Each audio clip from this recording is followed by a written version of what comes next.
telling you, this game of football is determined by determination, pride, the love of the game. The Tape Never Lies Network, home of the greatest Chicago Bears fans on earth. Hey, what's going on? It's Mark Grody, Superback Sean Sierra from Sports Zone Chicago, and I'm listening to my guys on the Tape Never Lies Network.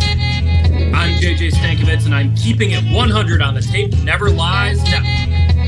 This is Brett Maley of History Channel's Pawn Stars, and you're listening to my favorite Bears fans, Shayne, Phil, and Claudio. They're keeping it real on the Tape Never Lies Network.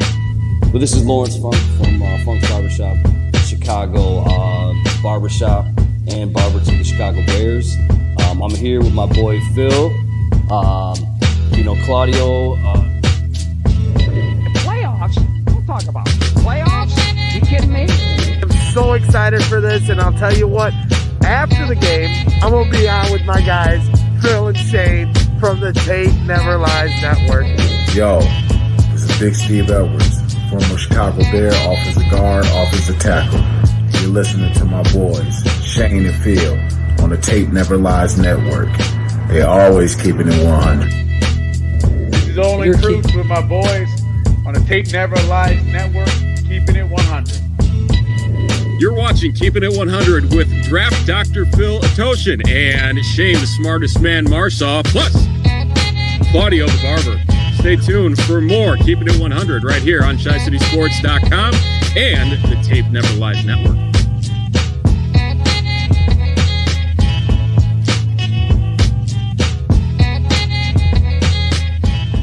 Hey, what about me? Don't nerds count? Draft Dr. Phil and the smartest man. Keeping it 100.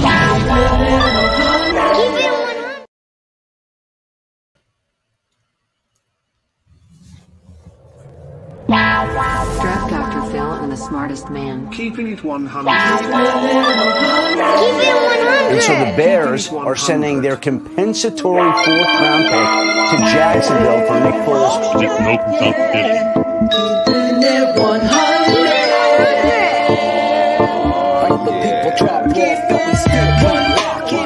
I know we need to run the ball more. I'm not an idiot. Keeping it 100, man.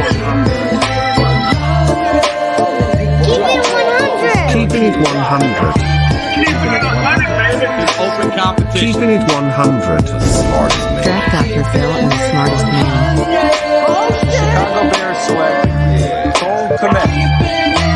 Guess who's back? The two dudes that kept it real. The dynamic duo that you love, the smartest man at Dr. Phil. Breaking down the film, never a problem, kick it straight. Most shows focus on stats, we focus on the tape. We keeping it 100, never running east or west. We coming with that truth, cause that's what our fans expect. Cut off the freaking anchor, moving forward to be free. But don't you worry, Shayne's got the dumbest tweets. It ain't no secret, Phil and Shayne got some haters. But now they're moused up like the true and now and laters. Debaters, stars get kicked like Coach Tabor. Cuts had to be made, we added a Barber moderator. Up and down, boys got you double checking. Sad sack strolling like a fool drunk texting. Flexing on the truth cause you know they'll never change. Real, recognize real, that's what you get with Phil and Shayne. 100's what we do when we're breaking down the Bears. Fuck a play or a captain, all of the upstairs. The tape never lies, the truth you see, we analyze, so there's no babies like Maybelline. Straight to the truth with acumen and facts. We got a sad nerd, but he's not just giving nerd stats. Car crash, big impact like Max Sack. Every Wednesday night you got the smartest man and Phil back. Now we know you're smiling like a fat kid with fun dip. We're back better than ever and we keeping it 100. Keeping it 100, baby. Keep it 100. Draft Dr. Phil and the smartest man.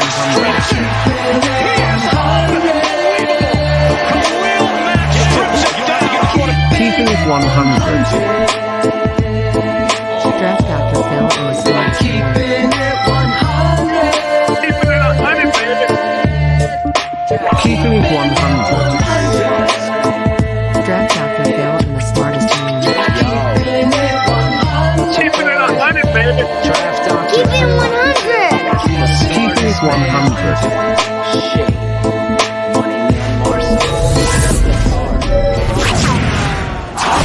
The following show is for mature audiences only. ChiCitySports.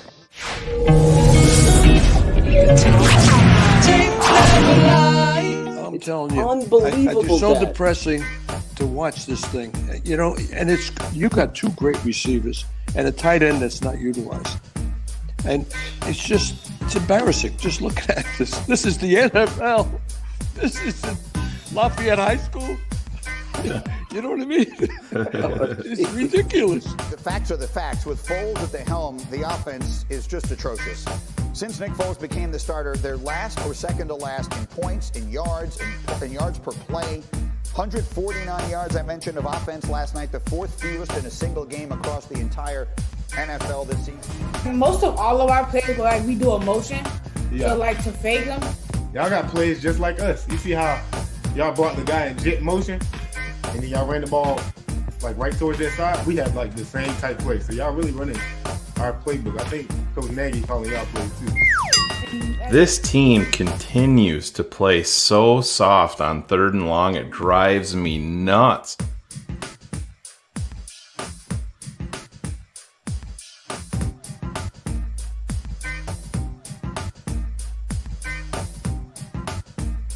Secondary, yeah, and they will get when they give up a 3rd and long. It's not even close. It could be 3rd and 12, 3rd and 19, and the guy is wide open. Who's in charge of the personnel? Who drafted these guys? Because number 72 is not an NFL player. He's not an NFL. You can scratch him off. That guy here's got to go. Your right tackle's not any better. I'm telling you. As a matter of fact, your best player is your center. We push from all levels of a football team that this is who we are, this is our personality, this is our attitude. And if all you're worried about is scheming pass routes, well, then that's going to come out as what kind of football team you are. And this is who we are. And, you know, I know this is where we are nowadays, but there's all this club dub, and if you're winning, do it, right? Do all that club dub, do all that stuff. Big plays are nice. They're good. But there's got to be a little bit of toughness, a little bit of effort on your football team, especially if you lack talent. This guy's a good quarterback, and so is Mitch. They're both good quarterbacks. You got to find out what they could do best and surround them with the people that can do what he can do.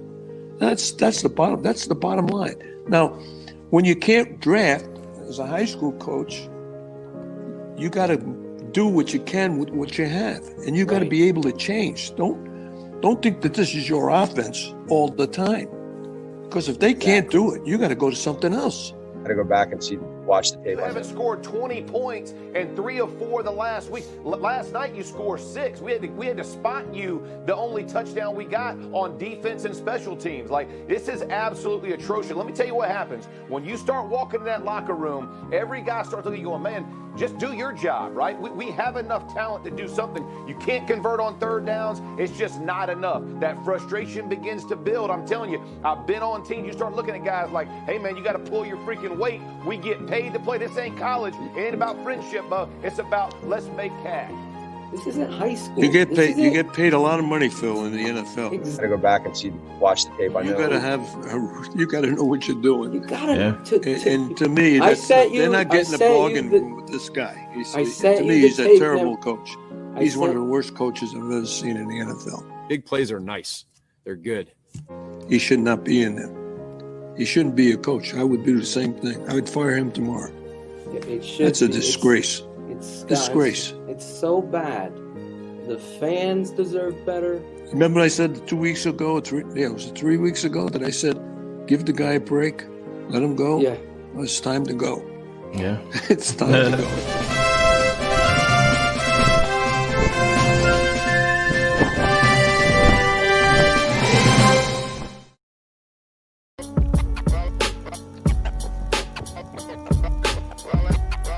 There we go. Yo, what up? This is Claudio the Barber. This is ChiCitySports, keeping it 100. That was a good open, Phil. Nice job once again. Listen, we got a new play caller and the same fucking results. Tough loss. The defense kept us in the game again, and the offense can't get nothing going. So, you know what? We got a great show for you tonight. We got the Barber to the Bears on again, Lawrence Funk, and his boy, everybody's boy, Zach Miller, ex-Bears tight end, coming on the show. It's going to be a great one. So let's bring in the guys. Draft Dr. Phil. And there he is, Shayne Marsaw. What's up, What's Claudio? up? You threw me off with that switch up there, your Phil. Beat and I forgot. It's the blue plaid pants. It's the blue plaid pants. It's my pajama pants. Hey, listen, I got breaking news. I found out Nagy's drink. I got it. What is it? Vodka and cran. I thought that was a lifted. I thought that was a lifted Coke Zero. Claudio continues. I looked all over for Nagy's. This is what Nagy's been drinking at every press conference right here. Vodka and There you cran. go. We're all drinking because of Matt Nagy. That's the problem. Exactly. I'm trying to stay away from drugs. Matt Nagy keeps pushing them back in our face. Horrible. It's not a good deal. It's not a good deal. The reality was, I thought I could share the screen, and I forgot I'm on Firefox. They won't let me share, so that's why. I had to switch up. Phil gave me 16 seconds head notice. Can you share the music? I'm like, I don't even have a link, bro. Because Claudio's like, yo, my music. I know. And I'm like, gotta dumb me down with the music. Well, so they need to make this easier. But we got the beat. You're in. We're live. Yes, I got the Mac. I got your old Mac, so hopefully this works out. I can get it to the end of the show. We could do my cut it out. So hopefully we'll smoke weed every day. Smoke weed every day. I'm ready. Get everybody ready. There you go. You got to get them ready. I'm ready. We got a big show tonight, especially after the fireworks that was Monday Night Football on the national stage. You guys saw it. We all saw it. We were all living it. I've been cutting the tape and getting the Tape Never Lies breakdown ready for tomorrow. And let me tell you, it's tough to watch because this football team just can't understand anything. You saw it in the open, and the offensive philosophy that they have, to me, is so off. It's so offset. I don't get it. Yeah, I'm rocking the Hofstra tonight. I think this is the first, a couple of shows I've not rocked some Bears swag, but I had to rock the Hofstra tonight. Gonna have to explain. Evan Wells. Well, this is right out the gate. Yeah, I mean this is a good place to address this because we preach keeping it 100, so we're gonna keep it 100 with you guys. The regular Tape Never Lies Network YouTube page, not the All Access. Our very first show, if you guys remember, I know some of you guys are new and maybe weren't around then, but our very first show that we put out, we had an intro that spoke to us, and we played a video of, I forget the guy, I'm blanking on the guy.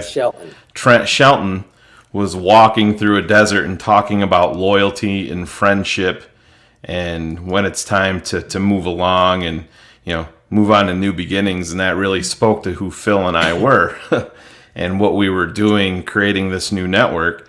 And we decided that was a really powerful set of words that he was speaking, so we played it to open our show.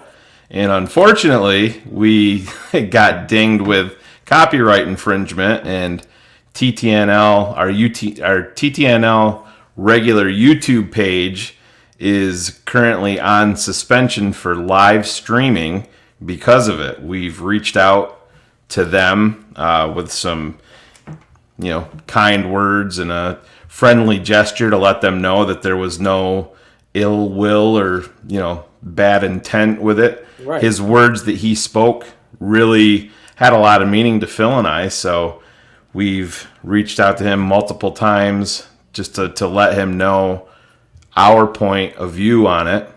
And as of right now, we can't live stream to that page. We can record this show and upload it later, but in terms of streaming directly to that channel right now, we are suspended on there and we cannot do it. Hopefully, we'll be back next week. on there, but we haven't got 100% confirmation on that. So we do apologize to you guys. 100% our error. There was no, like I said, no ill intention whatsoever. Like I said, his words really did speak to where we were coming from and where we were headed. So that's why we played it. I mean, we gave him credit on screen even when we played it, but it didn't matter. So it was like a 2-minute clip that we played, and we should have known better, but it is what it is. So for right now, this is where we are. We will still be able to broadcast live from Shy City's YouTube page and Facebook page. Tape Never Lies, all access. It's only for the patrons. They'll have access. We can broadcast live from there. Tape Never Lies Facebook. Tape Never Lies Facebook, all access. Twitch, Twitter, everything. So hopefully by next week, after the bye, we'll be back and ready to go. But we wanted to share it with you guys. We literally found out about it right before BHL the other day, so we didn't really know the ins and outs of exactly what were going on. So that's what it was, and here we are today. I don't know where Phil. I think he was cutting out a little bit, but speak on, Shayne, speak on the game a little bit. Let's get back to it's football. Tough, man. It was really tough, Claude. This nobody loves this team and loves Chicago Bears football more than I do. I mean, it's a when the Bears win, my life, my work week, everything is easier and better. I take what I put into this team very, very serious. I mean, there's some people that probably say a little bit too serious, but this is what Phil and I do. And I had a tough time. I've watched the game once live and then 2 more after the fact with the all 22, and it was hard. This one was a struggle to get through because it's so frustrating. I mean, you just see just so many fundamental flaws that should not be happening. I don't care if your offensive line is depleted, what it is. There's mental error. Catch the fucking football. You know what I mean? Catch the fucking football. Yeah. Little things like that matter, but yet again, this team continues to try to speak things into existence. They'll go out there and say things, and they're not going to do it. They're not going to put the wheels in motion for it. They're going to speak about it and think that that's going to change, and it doesn't work that way. They're a $1 billion franchise, and they're run like a mom and pop shop, and that's the overriding issue, and that part of it's never going to change until ownership moves on, or at least brings in a football guy up top.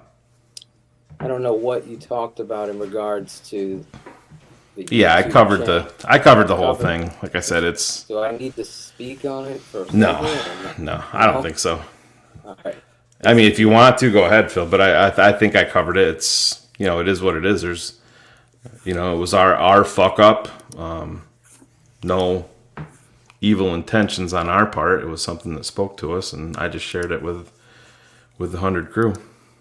Well, I won't speak too much. I will say this, that it is disappointing because there was no ill intent, and we're not making money off of that. So it's a little frustrating on that part. I'm having some sort of issue with my internet. Am I frozen on your side? No, you were pretty choppy earlier, but I don't. I had to remove because the upload is acting crazy. I got like 500 something uploading is active. But hopefully it'll clear itself up. If not, I might have to do a reset here.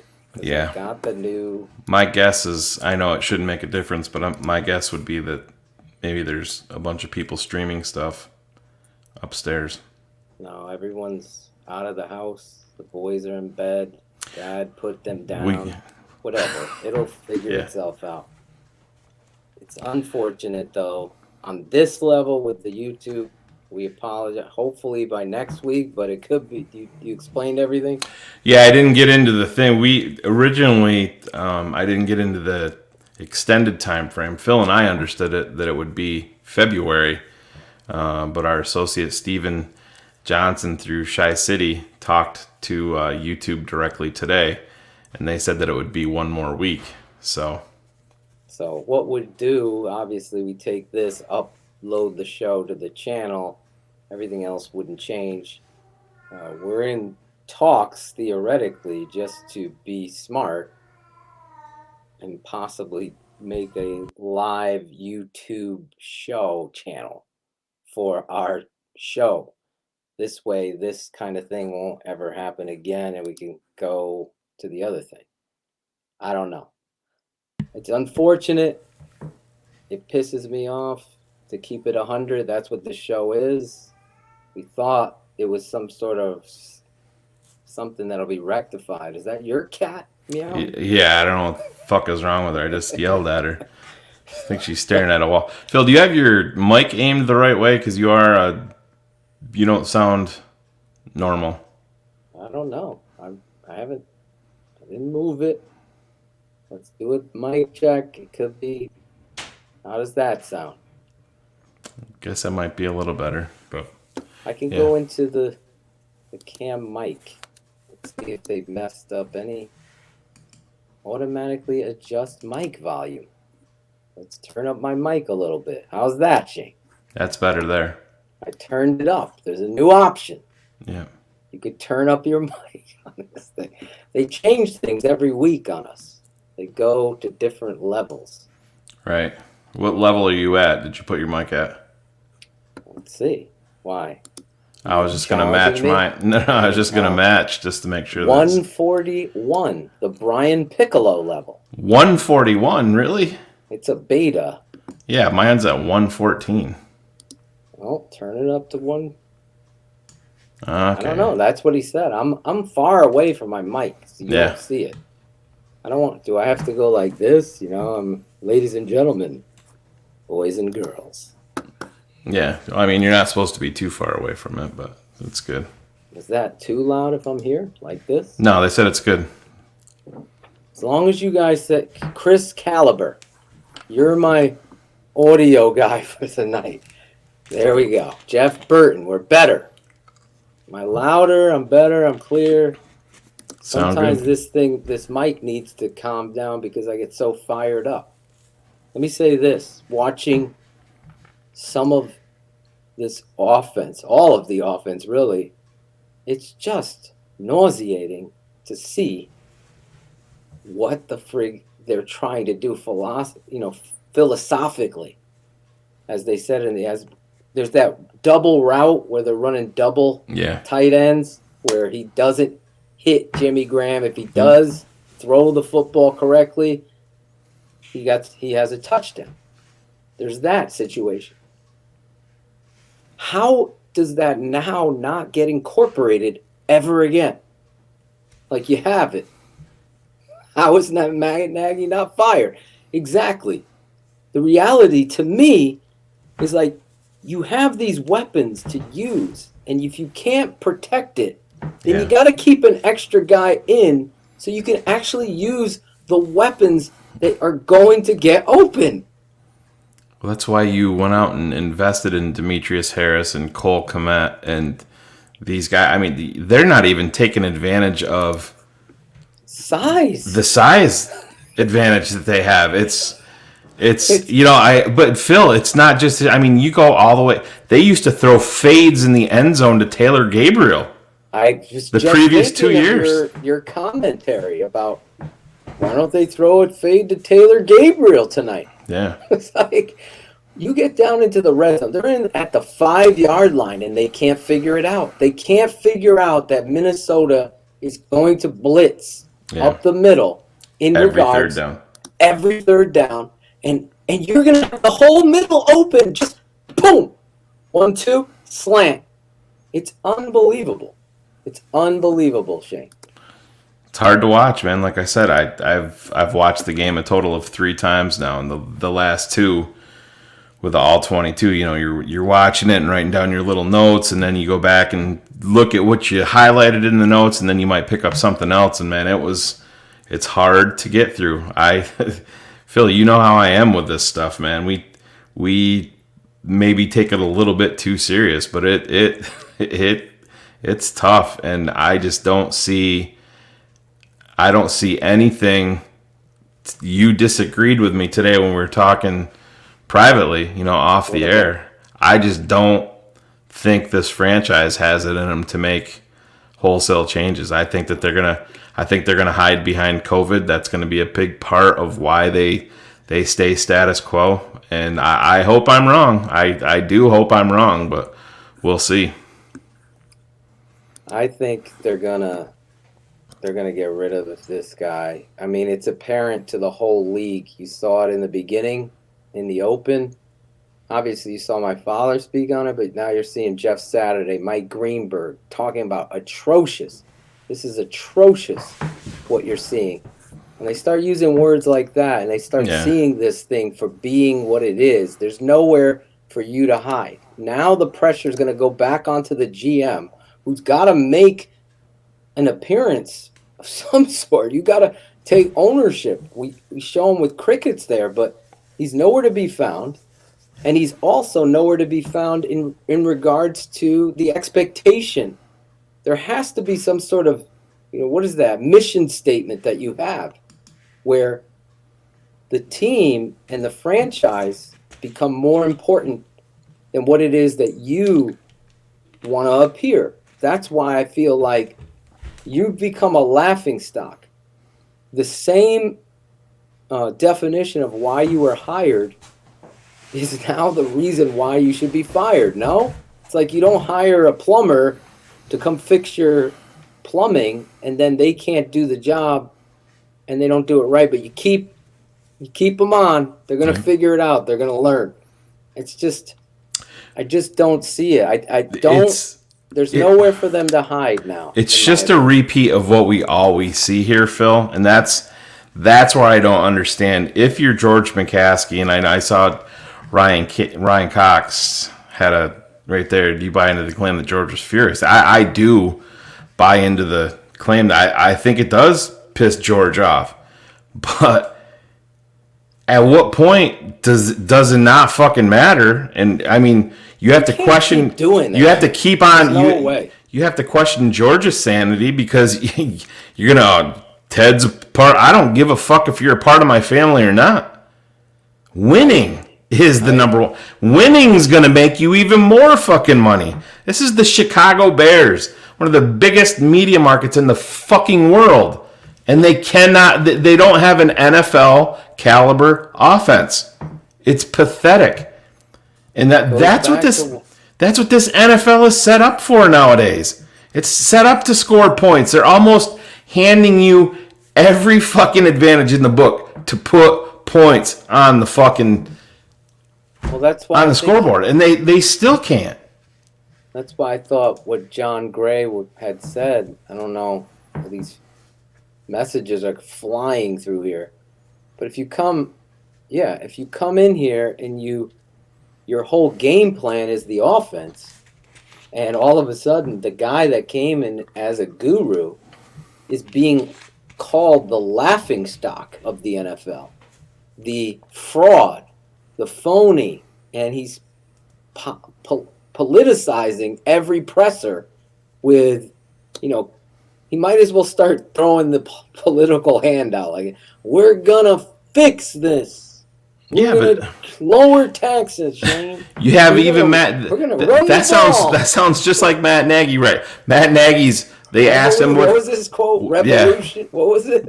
It was persistence. I know. Yeah. Resistance and persistence. There it is. It's like, but they asked Matt Nagy his plans for the bye week, and he's like, "We got to figure out the why. We got to what the fuck the why is because you're a fucking dumbass. That's why. I'll save you the time, Matt. Why? You're last in every ranking in offense. You're terrible on tape. You can't hide behind COVID because every team is dealing with COVID. So why is it this hard in reality for this organization to get to the point where they could figure this out? I don't. The one, let's do the math for the mathematicians. He had Nick Foles. He replaced Mitch Trubisky. He replaced Mitch Trubisky. He got Nick Foles, his guy. And what happened? Got worse. It got worse. So who is the common denominator? This isn't Pythagorean's theorem. This is the reality here. This is the reality. He's the problem. Even if he gives up play calling, it's the problem because it's the culture. You saw like a little spark that we were going to get a pocket and we were going to be able to do three-step game. And then they went to Wildcat. And first play of the game, they ran bubble screen, and Anthony Miller's getting thrown out of the club. Ugh. He's got thrown out of club dub like he had unpaid tap, and he pinched a girl's ass. He got blown back and embarrassed. Like he didn't know who he was supposed to block, and he goes in half speed, and the DB just fucking destroys him. Are you kidding me? Are you kidding me? That's how you start your first play on offense is Anthony Miller. Guess what? 2 plays later, it was the next play, I think, maybe. He fucking volleyball tips it to the Vikings and they get the turnover. This is after your defense got you the turnover. There's only a matter of time. Like everybody's talking about it. You saw Jeff Saturday. We talked about it with Olin Kreutz when he was on here. They're talking about this separation. The separation of the locker room is going to transpire, and then you're going to have these issues that come about. I know Claudio's working the phones. Is there an update? There we go. We got an update. The update is in the green. He's ready. You asked and he shall appear. Yes. So our first guest coming in, red hot, fire, smoking hot in some areas. Some areas of Illinois. That's what you do, Claudio. Do you have any kind words that you like to say? I mean, prior to this intro. This is the man. This is, again, my boy, the barber to the Bears, and he can say it himself. This dude knows his shit. He knows how to cut hair. He knows how to run a business, and he knows the Bears. So what's better than that?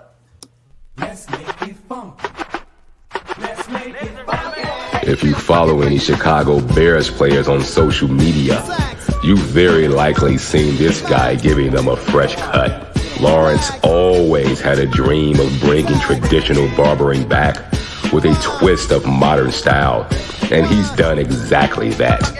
100 crew, get up off your asses and give it up for the real barber of the Tape Never Lies Network.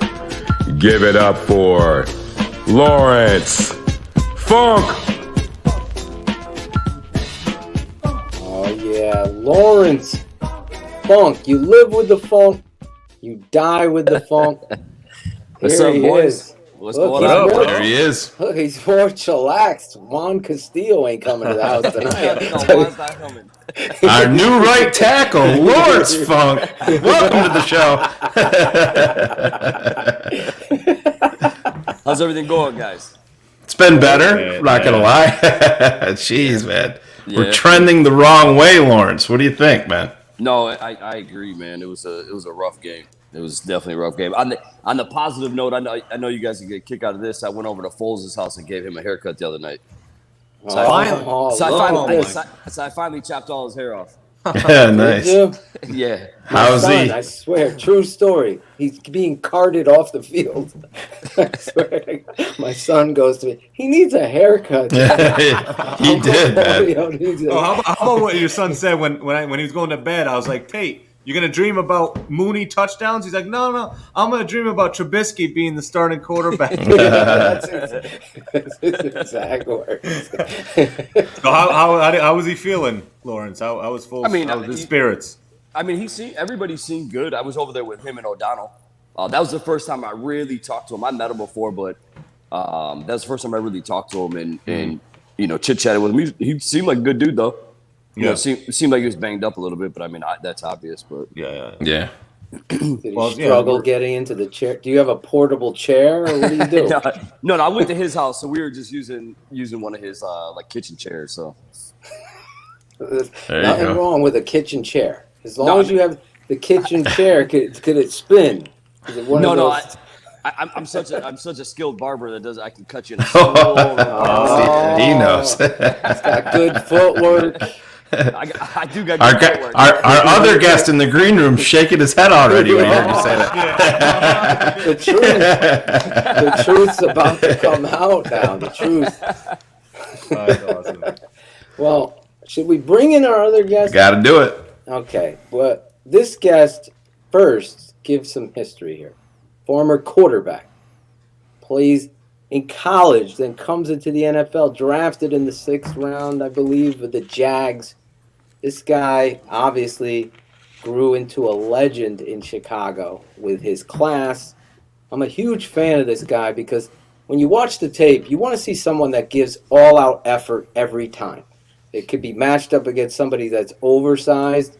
They can be in a chair that doesn't swivel, but they got great technique to get around and still do their job. This dude always did his job. No smoke there.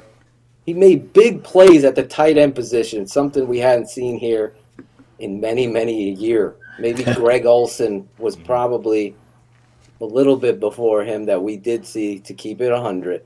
But nobody bigger than this guy, and it continues to be that way. Let's do it in the Tate Never Lies way, the Draft Dr. Phil way. And Lawrence, wait till you see this intro, because I think there's a smoking gun here in regards to our guest. Just saying. He stuck with what he loved through thick and thin because it mattered to him. He loved it. He breathed it. It drove him to never give up, and he never did. Ladies and gentlemen, Bears fans, hair aficionados everywhere. I said, hold up, wait a minute. Something ain't right. Before you go, you cut your own hair? Because it looks amazing. Yeah. You did this too? I did. Shut it down. How'd you get the parts so straight? Perfect. I hold the mirror in one hand and... Please get up out your seats and repeat after me.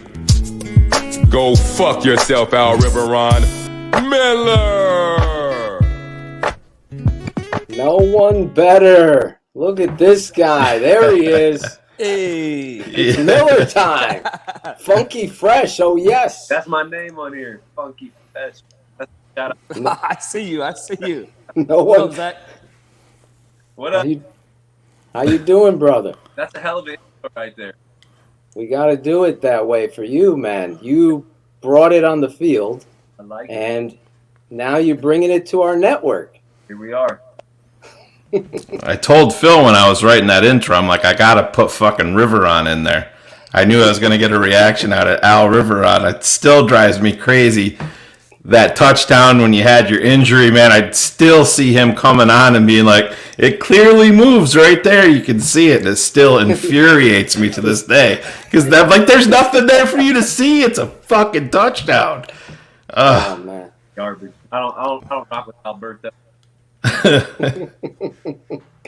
Well, the reality was obviously the smoking gun that Al tried to point out, that it was like the secret spitter in the Seinfeld episode that just never existed. And as you saw in the open, an essence of a warrior, that's what you were to all of us fans that saw you. I saw you on opening night down there last year against Green Bay, and the fans were still jamming at Al Riveron for stealing that shit from you. Everybody. It's like it deserves that McCaskey asterisk that they put in for the Don Makowski game, because it truly is. I don't know how the fuck you held on to the ball, bro. Man. To be perfectly honest, that just shows. I don't want to bring. I know we're bringing up this memory. I remember being at Hofstra. I'm wearing my Hofstra pride tonight, and I would take shots over the middle, and then have that moment like at breakfast or whatever, and be like, "Yo, that fucking chill that goes down your body, like." Could that be my last hit I take like that?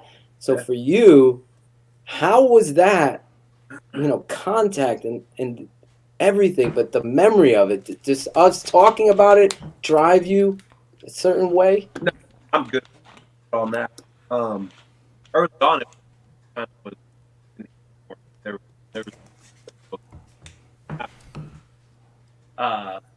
going back to the catch. I remember when I took that stride, that initial stride to plant my leg. I was doing in my head. I was the ball and slide, so I put all my weight basically down to basically cross the turf. When my legs, I knew I had. But the only thing that crossed me, hold on the ball, and I bet I said it and repeated it in my head a good 10 times, just holding the ball. And then I got to a point where I was like, all right, that's got to be long enough. And I roll over and just flop the ball in the ground. Way long after I'd already caught it, just to go put some attention to my knee because I knew something was wrong. But that was really my mindset. Really, anytime the football went into the air, I said the same thing over and over again. Anytime, it didn't matter if it was a 2-yard catch or a 50-yard ball. I repeated, go get it, go get it, go get it, over and over until the ball was in my hands. And it was no different on that play. But I just wanted to hold on till it was done. But fucking Alwyn fucked that up. Listen, I don't know. Do you have headphones by chance? Because what's happening, it feeds back. If anybody, I had to mute everybody else so we can hear you. I have no headphones. Son of a. You want me to get some? Yeah, Hey, Zach, could, listen, we could push Zach, you. We could all that country music you're doing. I know you got some goddamn headphones. Then do I have them all? Like, No. We need you to get them because it feeds. Look at this. Oh, yeah. He's got in here. Pick one of the 6. Yeah. Only reason because it feeds back and it clicks and it makes you click like you're in Sprint or something and you don't gotta sing. Can you hear me now? Type of shit going on. Now you play the guitar, so why don't you get that ready too, right? Because your intro music was inspired by you. I heard that little fabulous you had going on there. Yes, bro. See? I'm a big music dude. That's dope. I opened up for Tribe Called Quest back in the 90s. No way. Yes. Did you really? Yes. Yeah. Fulfilling, making $1 million. That's right. So let me bring us back on the air so you can hear it. I'm opening up for Brantley Gilbert. Nice. I heard that you are blowing up in the music. Now I saw you tear it up playing that fabulous. I'm like, holy, that riff is so dope. Let me see if this will work here. Well, you sound clear already. We just can't see you. That's the truth. Keeping it 100. Look at Funk. Have to hold this thing. Look at Funk. Funk. Ever since we told Riveron to go fuck himself, everything's went haywire. Al Riveron has somehow invaded the video room of replay. He couldn't. That motherfucker, it's almost like you can't admit you're wrong. That's the problem. Yeah, that's the problem. When they break those down, they're totally gearing it towards the referees and the NFL's decision because there was that was a touchdown any day of the week, man. Here's the thing. This ain't working quite yet. I'm gonna see if I can you guys hear me good? We can hear you good. All right, cool. I'll bring it closer. Here's the issue with that. So the NFL calls in I think like Monday or Tuesday. They go over all the officiating crew, every call, every penalty, what they messed up, what they didn't. They called in and said, "Hey man, we bricked that one. We're sorry." But no. I don't need the apology, man. I'm good. Yeah. Oh.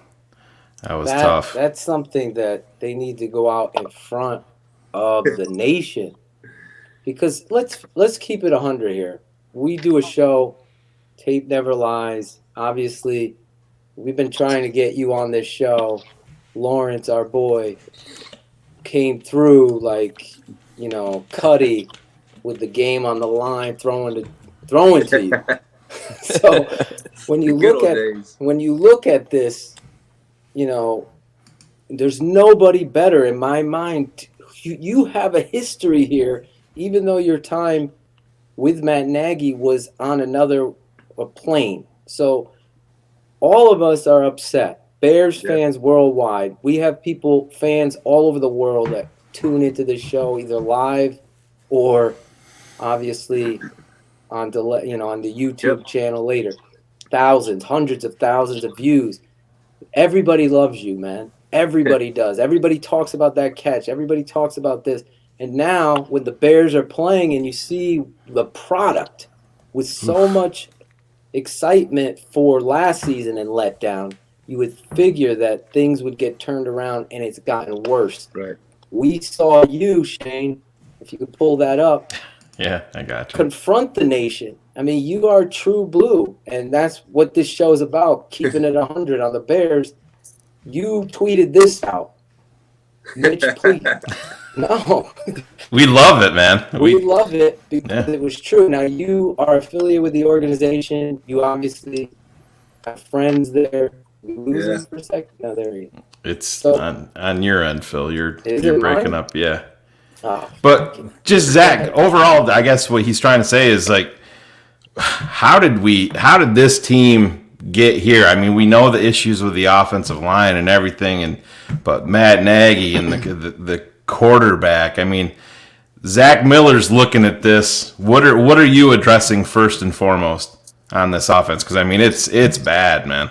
I mean, where I identify our biggest issue is up front, man, and that's just because you can't get anything going at all if we're not solid up there. It doesn't matter who you put behind the line of scrimmage if we're not doing our job up front, and that's just how football goes, right? And we're struggling a bit up there, and everybody knows it. And we got guys beat up, and we got places that are we're just patchworking this whole thing. And that's a challenge for everybody. That's a challenge for Ryan trying to put it together. That's a challenge for Coach Nags trying to make it cohesive. And that's like our biggest issue up there, right? And then you go to the play calling. People are pissed off at the play calling, and they want Nags to hand it over, and then it goes over to Phil, and then it's kind of people now wanting to go back and cannot do anything. Like Coach Nagy can't be creative like he was his first year if he doesn't have time to be creative, right? You can't call plays downfield if you don't have time to throw footballs downfield. And that's just it throws everything off. And I've seen it firsthand where what that offense could be capable of. I've seen the creativity from Nagy. I've seen all that really work on offense, and we just got to get back to it. We got to find a way. And you saw what I tweeted. We got to go back to get it. Just in a sense where we're struggling up front, right? And Mitch gives us that opportunity to move around. He can create, he can extend plays, and really use his athletic ability to escape. Where I felt like Nick probably didn't do that as well. You know, he doesn't move as well as Mitchell does, and that's not a secret. That's no knock on him. That's just we all have our strengths and weaknesses, and I feel like Mitchell back there gives us probably a better opportunity, but I don't get paid to make those decisions. Right. Let me ask you this: when you have an offensive line that's struggling, can you get to the point where you can keep it simple? And dumb it down. I look at the tape and I see an offensive line struggling, but Matt continues and the next guy continues. 5 wides, no help. These guys can't pass pro on third down. They're allowing free runs. They can't pick up simple twist games, stunts, all of this stuff, but yet you continue to try to push the ball downfield. I'm totally on board with what you're saying about Mitch because I felt like he covered so many warts for the offensive line the past 2 years. So like I watched a game last week, and there was I think a third down blitz later in the game where we were still, I mean, obviously it's still a contest, and they brought 6. I think they blitzed 6, and we kept 7 in protection. And we had a free hitter. Right. I don't know how that you can only coach so much, right? Mm-hmm. Those coaches sit in there and they dial up every blitz. They dial up every pressure, twist, stunts. You got to have guys accountable on the football field to see it. It's the oldest trick in the book when they're going to mug two guys up in the A gap right over the center, bring one and bail one. Right. Like, this is the NFL. Like we've seen this before, right? And to just allow people to run free, they're being coached that. That's not an issue that they're not seeing. It's just an issue that they're not executing on the football field. So is somebody responsible for holding these guys accountable for assignments? I mean, you were on the team. Do you remember yourself saying, "Yo"? Accountability. I mean, you should take pride in doing your job right. But I know that I've sat there in those meetings where you go through every damn blitz. They put it up there. They show it all. And granted, you got to go play the game, but it's not like they're throwing out exotic blitzes and doing all this crazy shit. Like, you just got to play better, and we just got to play better up front. I agree.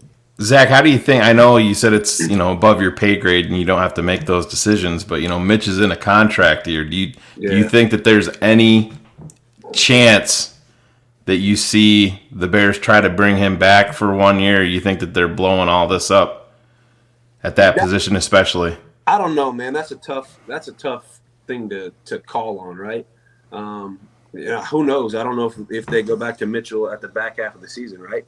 Yeah. And there's a lot that rides on that. If old boy comes back and he plays well, then I wouldn't ever write that off, Sure. I think that they'll see that through and then probably make that decision when the time comes. Yeah. When you look at the run game, how much does the run game help this offense and the lack of being, to what you're saying, these guys aren't looking in the mirror. I'll keep it 100 with you. I see a lot of soft-ass play from the offensive line, and I know Cody Whitehair was out, so I watched Charles. You played with Charles. I think he's below average. What I see on football field is terrible. It's embarrassing, actually, keeping it real. I would say it to him. I don't know how somebody can't control that offensive line to the extent. I know Lawrence was cutting Juan's hair, and Juan was afraid we were killing him. But the reality is, it's like you said, at some point, the teacher lets the student go out there and perform. You have to take ownership of your play. I look at this offense, and I feel like the penicillin would be aggressiveness in the run game, and they just can't do it, Zach. They can't. But we're even missing then, man. Like, you need balance for that, right? Right. We have to.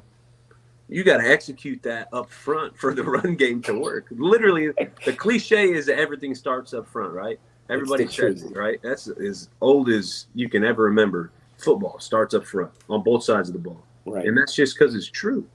And we're just not playing well up there. And I guarantee you, if you would go into that room, those guys would say, we need to play better. And that's the fact of where it is. And then the team suffers from it.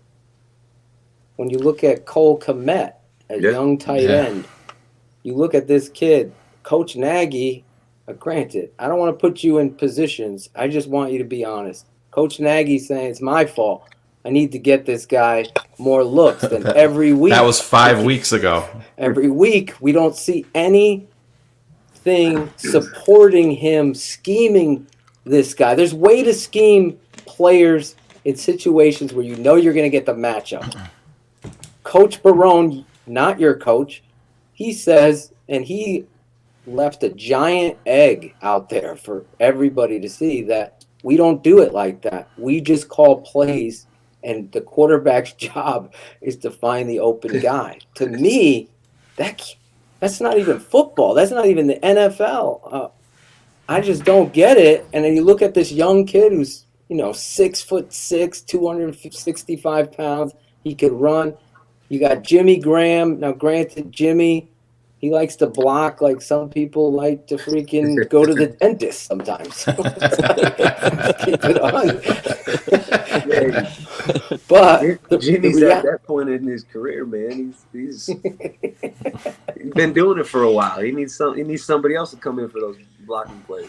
Right. Yeah, it's like they almost drafted a kid number 43 overall, but they don't ever want to use him. That's what drives me nuts. I mean, to what Phil was saying, Nagy came out 5 weeks ago, and Barone comes out and says, "No, we don't have any him routes to scheme to get him open." And I'm like, I heard that, and I reached out to Phil. I'm like, is it? I felt like David at the dentist. Is this real life? What is going on? I mean, how do you have a relationship with Cole Kmet at all, Zach? I mean, I sent Cole a couple messages early, right after we had picked him and whatnot, but we haven't really had much communication throughout the season. But, to go back to the offense and how they call things, I know that most offenses, kind of when I was playing and all the ones that I had been involved with, you had like 2 high beater and 1 high beater on each side, right? So you got a play called, and regardless of what the defense is going to play, we hope that we got a spot to go, right? So if they're playing 2 high safeties, you're going to this concept. If they're playing 1 high safety, regardless if it's man, zone, whatever, you can go to the other side. So that's kind of how we started installing things, and you got different plays where you can check with me and do whatever just to get you in the right situation. So I wouldn't say that they're necessarily like, okay, this is the Cole Kmet plays, getting it 100 out of 100 times, right? Because that's hard to do in this league. A lot of disguises. So I know that that's true to what he's speaking, but I know that they kind of want to get him more involved, be a little bit more. I don't know if tight ends had any touches last week. Oh, they did. It was Kmet. And Cole he actually caught swiped the one, yeah. It was. Remember when Nick Foles rolled? He actually was running that little drag across and came in front of Allen Robinson. A little bit. Exactly. I do remember that. Was that the only one? That was it. That was it. Oh, the Jimmy Graham Nick Foles missed that shoulder. Yeah. Oh, that was a touchdown. But that was. Well, I mean, you can't even really consider it a target. But Nagy said that 5 weeks ago that it's on me. I got to get Cole more involved. And since then, in 5 weeks, he's had 3 targets. Yeah. It's just. Listen, man. There's a lot going on. Yeah. And it's. I know Coach wants to probably get him involved. He's not just saying that to say it, but you just got to find ways to do it. And he's got other stuff. He's trying to patch holes up. He's trying to still find explosive plays, still develop a running game.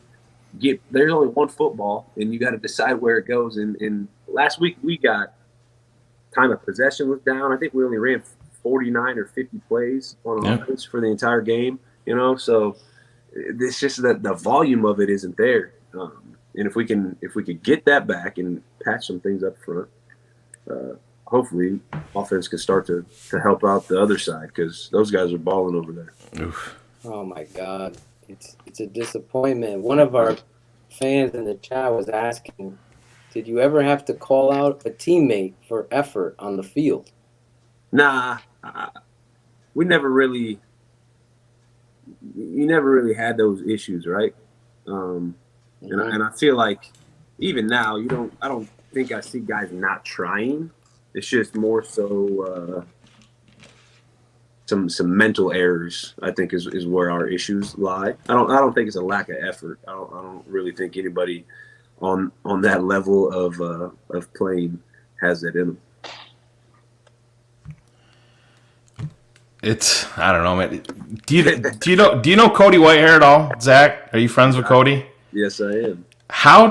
I've always been a big Cody Whitehair fan. Loved him when he came out in the draft, and this is one thing that I've seen in Chicago, even back to Kyle Long, and I understand your best guy is they got to fill multiple holes, but how much has it hurt Cody Whitehair in Chicago, the constant, left guard, center, oh, now you're going to be the center, now we're putting you over to left guard. They did the same thing with Kyle Long. Kyle Long comes in there at guard, then we're going to put him at right tackle for a year, then we're going to switch him around. How much do you think that has affected Cody Whitehair's development as a Chicago Bear? Well, I mean, it takes away his sole focus on what he wants to do. Being a center in the league, and it's tough.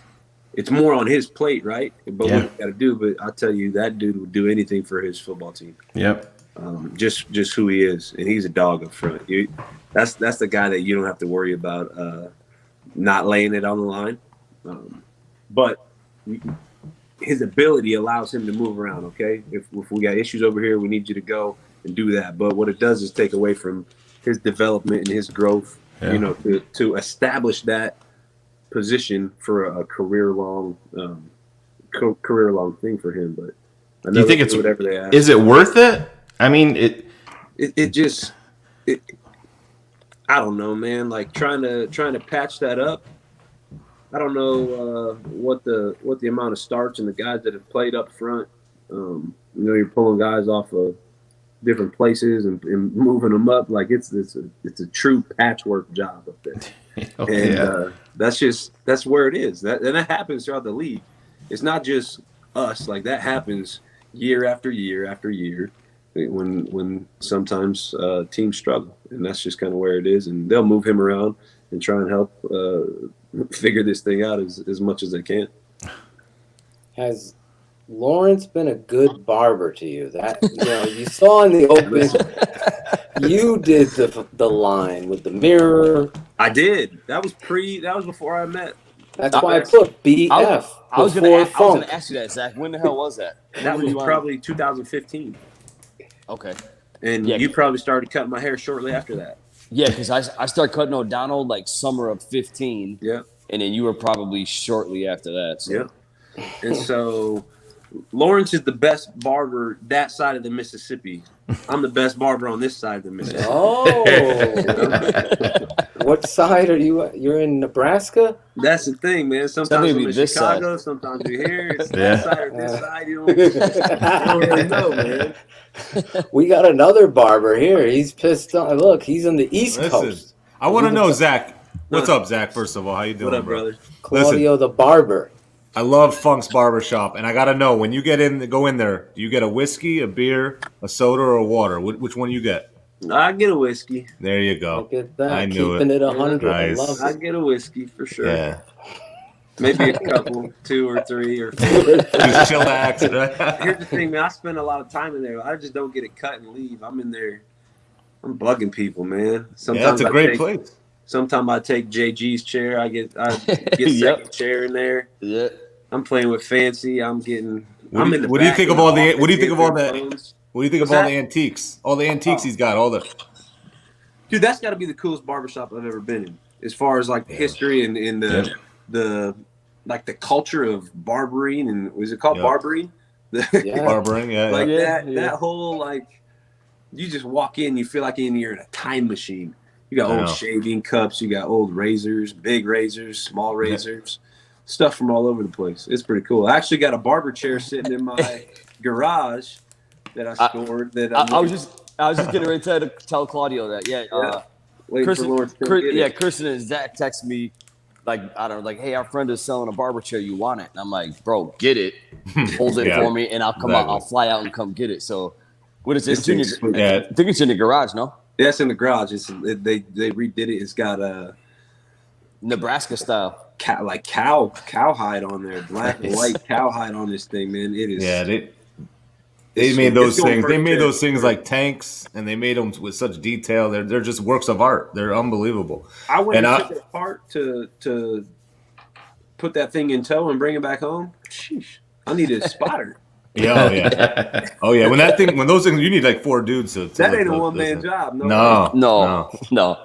Let me ask you this, Jay Cutler.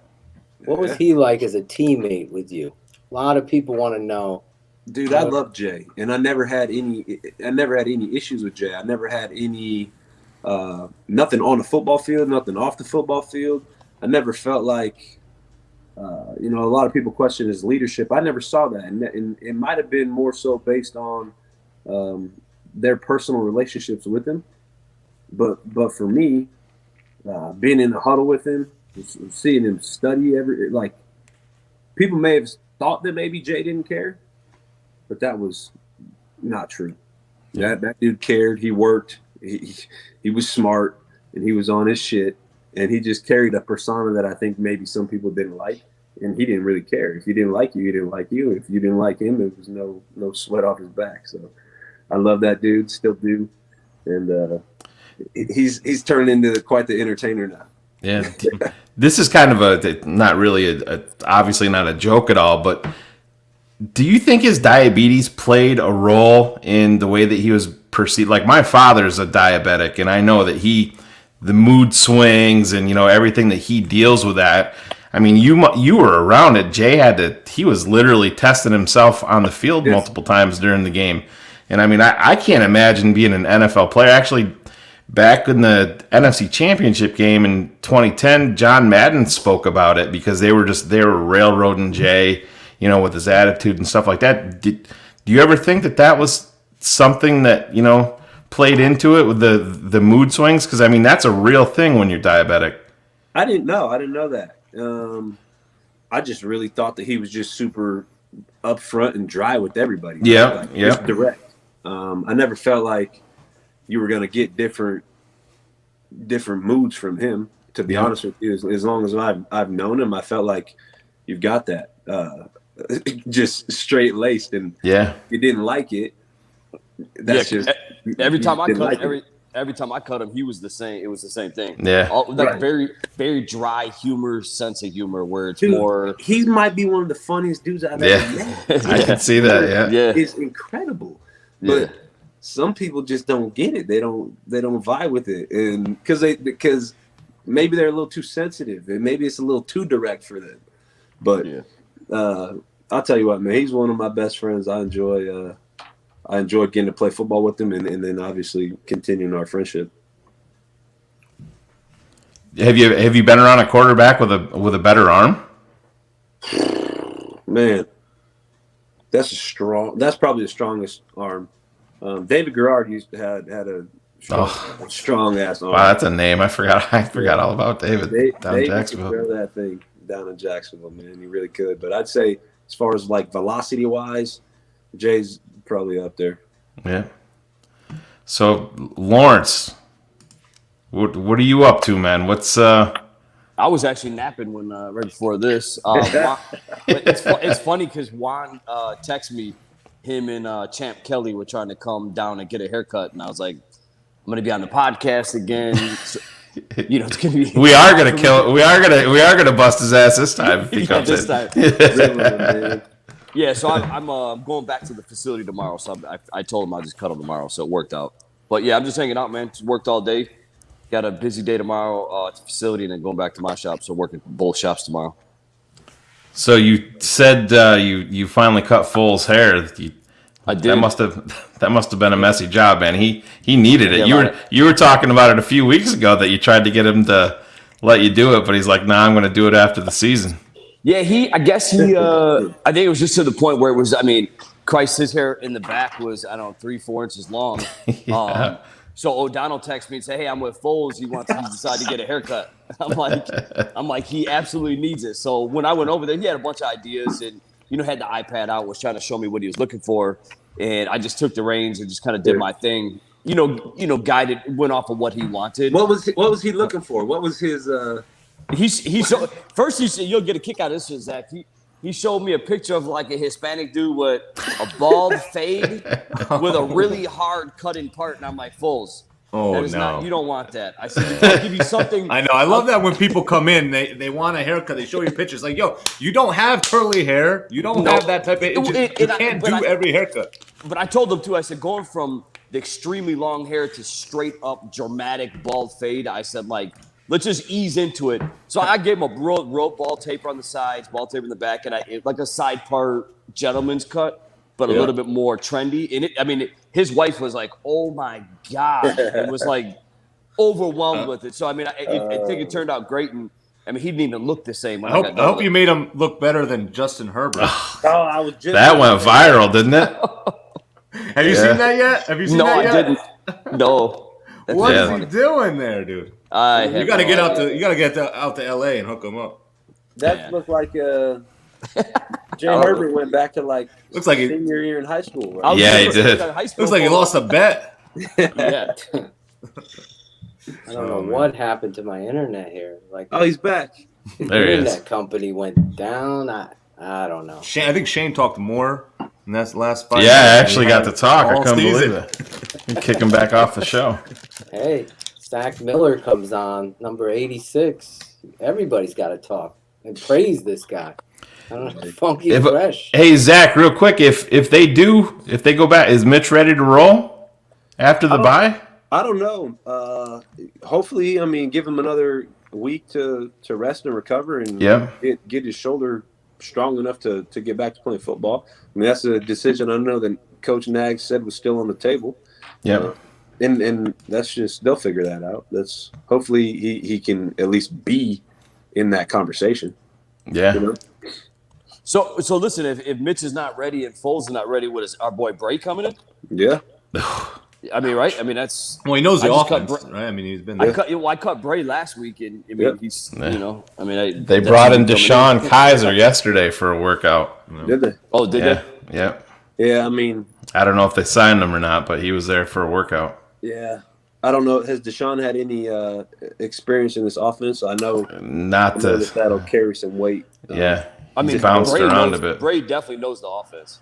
Yeah. I mean, he's been with Nagy in Kansas City, and now he's been here. So I mean, at least I think that was his first career pass attempt in the NFL, and it's he's like 7 or 8 years in, right? Yeah, he's been in for a while, and I know most everybody around that building would have confidence going in there with Tyler just to be able to absolutely going. So he's got a big arm. I know that he can sling that thing around.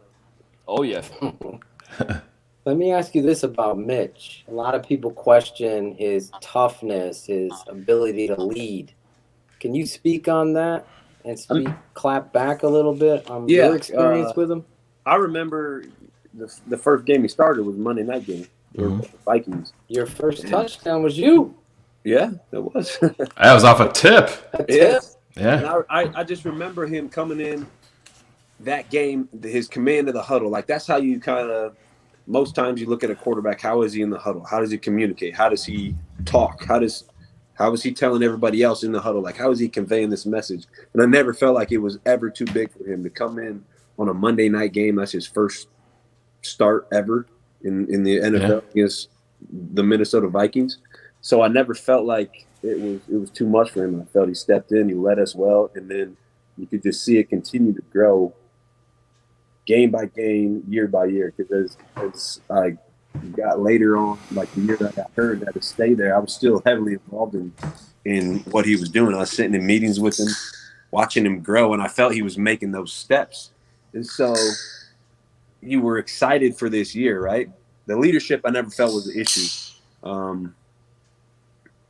The thing that I would want to see more is just him making better decisions on the football field, right? Like, what's his football growth? I don't think you have issues with his leadership, his toughness, all that stuff that people are saying. I mean, you can you can pile everything on when nobody's playing well, right? You're going to bring up all the shit that you possibly can. Those are no issues with him. I feel like he start playing better football, and nobody's talking about any of that. Zach, a few weeks ago we had on Josh Woods, linebacker, 55 for the Bears, and we were talking to him about the team, and I asked him a couple of questions, and the first one I asked him, I said, who's the leader on defense? And before I even got the sentence out of his mouth, he said Danny T. Yeah. Danny T all day long. So I switched it up on him, and I asked him, I said, who's the leader on offense? He couldn't give me an answer. Yeah, and that's a problem, man. Yeah. Like, if you don't have that definitive leadership where somebody could say, listen, what the hell is going on, right? Like, right. Everybody check yourself, right? Yeah. And you need that. Everybody doesn't need to be a leader. You don't need 11. No, right. Right. But you need at least one. You need at least one. Somebody to say, listen, we got to do our thing, and we got to do it better than what we're doing right now, or this is just, the whole thing will just get blown up. And if they don't have that, somebody better fucking choose to be that, right? Right. And if it's, even if it's uncomfortable, somebody's got to make that jump and say, okay, this space is void and we need it to be filled. And so here I am, and this is what I'm going to do. I feel like there's guys in that lane. Maybe they're just not as vocal with it, but if that's something that, your own teammates are saying, obviously they don't see it, right? Pretty big issue. Yeah. I look at this coach. I mean, you were around for John Fox, and then you obviously got injured. Yeah. But they kept you on with the classy organization and the story of that. What was your role? A lot of people wanted to know what your role was behind the scenes as Nagy came in to this team. First of all, that was awesome for them to do that because they didn't have to, right? The organization didn't have to do that. Yeah. The Cassidy families didn't have to do that. Ryan Pace didn't have to do that. Coach Nagy didn't have to do that. I love all of those guys for that. That was probably one of the most special years of my career because I had this different perspective where I'm still there, but I wasn't focused solely on playing football. So I got to do a bunch of other stuff. Like there's days I was cutting up film. I was sitting in all the meetings, going to rehab, going to meetings, dicing up coverages. I mean, there was days I had him in the barbershop cutting. I mean, we had his ass working all the time. Man, like I was a Swiss Army knife, and it was cool to just kind of sit back and see it all and take it all in. Right. But that whole thing, I was just there. I was rehabbing and I was offering anything that I could do to maybe help the team out in any way. It wasn't much, I mean, I'm not saying nothing I was doing was probably noticeable, but it just felt good for me to be there. It was good for me. And, in turn, I had a special year being involved with that. Some might say it was your energy that helped them. I mean, if that's a thing, like if there's somebody that can provide some energy and just like an uplifting thing, then maybe that was that. But I don't know. That feels a little bit weird being like, oh, yeah, I brought good energy. I don't know. Nothing weird about that. That stuff matters, though, man. Right now, we are looking for any kind of energy on the offense. I know what you brought to the table, and I don't blow smoke. I mean, fans of our show, our network, my video series, The Tape Never Lies, I talk the truth with the tape. You never disappointed with effort, energy, just making plays when the opportunity was there. You were a security blanket for players, and that's the kind of person you were in your career. If you look at your story, and obviously you're right here, I'd be saying this if you weren't right here, from quarterback in college, unknown, cast off, to seeing that twitchy white boy, holy shit, that dude's got athleticism. And then the first time I was watching when we had signed you, I was watching your Jags game, and you made this catch, and I think it was coming through the seam, and you adjusted your body to the ball with your tracking ability. And I'm like, wow, if this kid we haven't had an athlete like this since Olsen. And sure enough, you came here, you did it. And I want you to talk about this once. Obviously, in your intro, I put the one-handed catch against the Chargers. I want you to talk about the Rams game when you caught that simple curl. It's like, were you surprised how much speed you put on the table? Here's the thing, man. I had speed, throughout my career. Right. When I was a college quarterback, man, I was running all over the place. Right. And I carried some speed with me, but at that time I was getting older. I'd been in the league for a little bit. Right. I'm playing tight end. I'm a little bit heavier, a little bit stronger. But I still carried it with me. And so when I caught that ball 2 yards in the flat, man, I turned up. Alshon made a really good block. Yeah. My dog Marquise Wilson, he was trailing behind me. I was separating from him a little bit.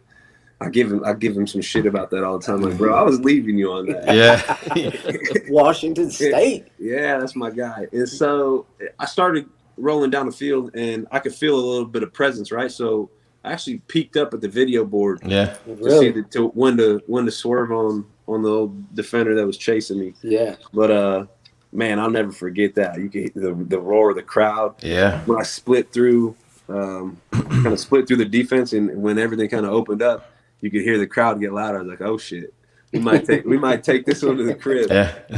Jay threw 2 passes that game for like 6 yards, and you bounced one. Jeremy Langford. Yeah. Do you remember who the starting quarterback was for the Rams that day? No. Nick Foles. And he got benched. He didn't get hurt. He just got benched for ineffective play. He couldn't do nothing while we were rolling on offense. That's true. No. That's Is funny. there any interest in regards to coaching for you?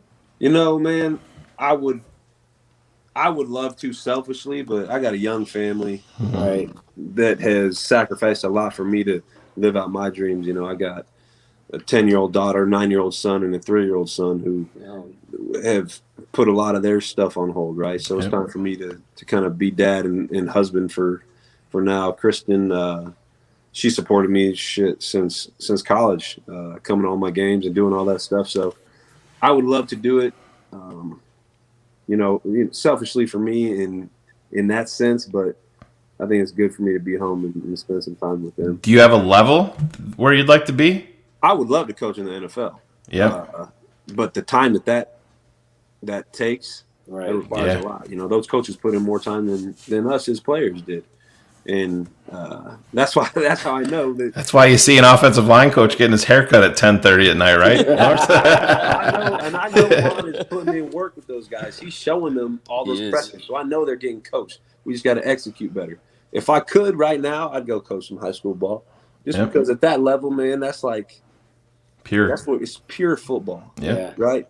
There's nothing else matters, man. It ain't scholarships. It ain't who you put the money into. There's nothing else except football. And I would love to do that, but that takes a little bit of time too. So we'll see. Right. Yeah. I was just talking to a young coach today. I'm shouting him out. It's like, I signed up to your patronage. And I was giving him some advice, like, why don't you coach? I go, I have a family. I learned from my dad. High school. My uncle Sam Vertigliano coached the Cleveland Browns, and I saw when I heard the stories of how many times, 32 times, he had to move and uplift his family. Yeah. Same with my other uncle, Larry Pasquale. He was a special teams coach, and it was more times. Yeah. My father had all these opportunities, and he said, no, family first. I'm going to coach high school. Yes. Stay here. And, you know, he's a legend here in Connecticut. And we were talking about you coming on the show tonight. And he's like, well, I want you to ask him one question for me because he's very down on Nagy. And he thinks, you know, there's no bad student. Right. There's only a bad teacher. And when you get to that point of the NFL and you think you know it all, there's a point at which you got to take a look in the mirror and say, I got to be better, and I got to get down to the grassroots of what you're talking about in teaching fundamentals. Because, Zach, keeping it 100, man, Cody Whitehair is going out there, and he is the best lineman, not even close. And he's doing his job, and everybody's erring around him. At some point, maybe Cody's not the guy that's going to yoke someone up and say, know your fucking assignment. Yeah. Or don't come out in this field. Someone has to do that because I look at this team and it's affecting someone like Mitch Trubisky. Like you said, it doesn't matter who's back there. If we can't block it, we can't do it. So at some point, teaching fundamentals and keeping it simple. I know he's tried this. He tried to fire. He fired Heastand. He hired Juan. He gave the play calls to Bill Lazor, and here we are now. So I know this is a long question to a short answer of praise to you. Would it be in your energy, your heart, to say we got to meet with the coach and say, Coach, we got to do something different now to help us win because this defense is too good? And at what point does it start to separate that locker room? Right. I don't feel like Coach Nagy is that type of guy, right? Like he doesn't carry around this pride that it's his way or no way, right? Okay. I've seen him come into locker rooms and say, listen, do this shit better it might not be like the public doesn't see that, right? I've seen him physically come in and say, listen, pick this shit up, right? I've seen him have explosive, like the first year that he took over, that offense was explosive. It was dynamic. It was there. It was creative. It was fun, right?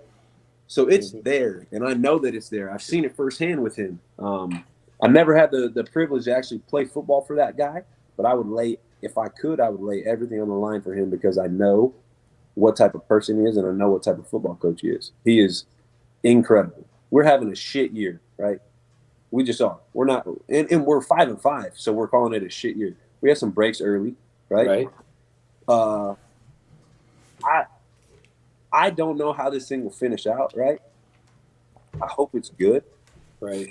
And we start competing, and this whole conversation just gets wiped away because I know he's a great football coach. I know he's a great dude. I know he is good at rallying dudes. I know he's good at instilling energy. I know he's good at making this thing fun. Like there's a lot of positivity that I saw wrapped around him just as a soul, as a football coach and as a leader. So I wouldn't say that he needs to go and look at himself in the mirror because I guarantee you he does that on his own. That man is accountable for his shit, and we're just not playing well, and they're trying to find a way to do that. Hopefully we can get to it because, like I said, man, I'd lay it all on the line for him if I had the opportunity to play football. No higher endorsement right there, in my opinion. I mean, you kept it real there. Yeah. I put you on an island like Gilligan, who fucking became the skipper all of a sudden. Hey, man. All good. Can you pull out the guitar and just give us on?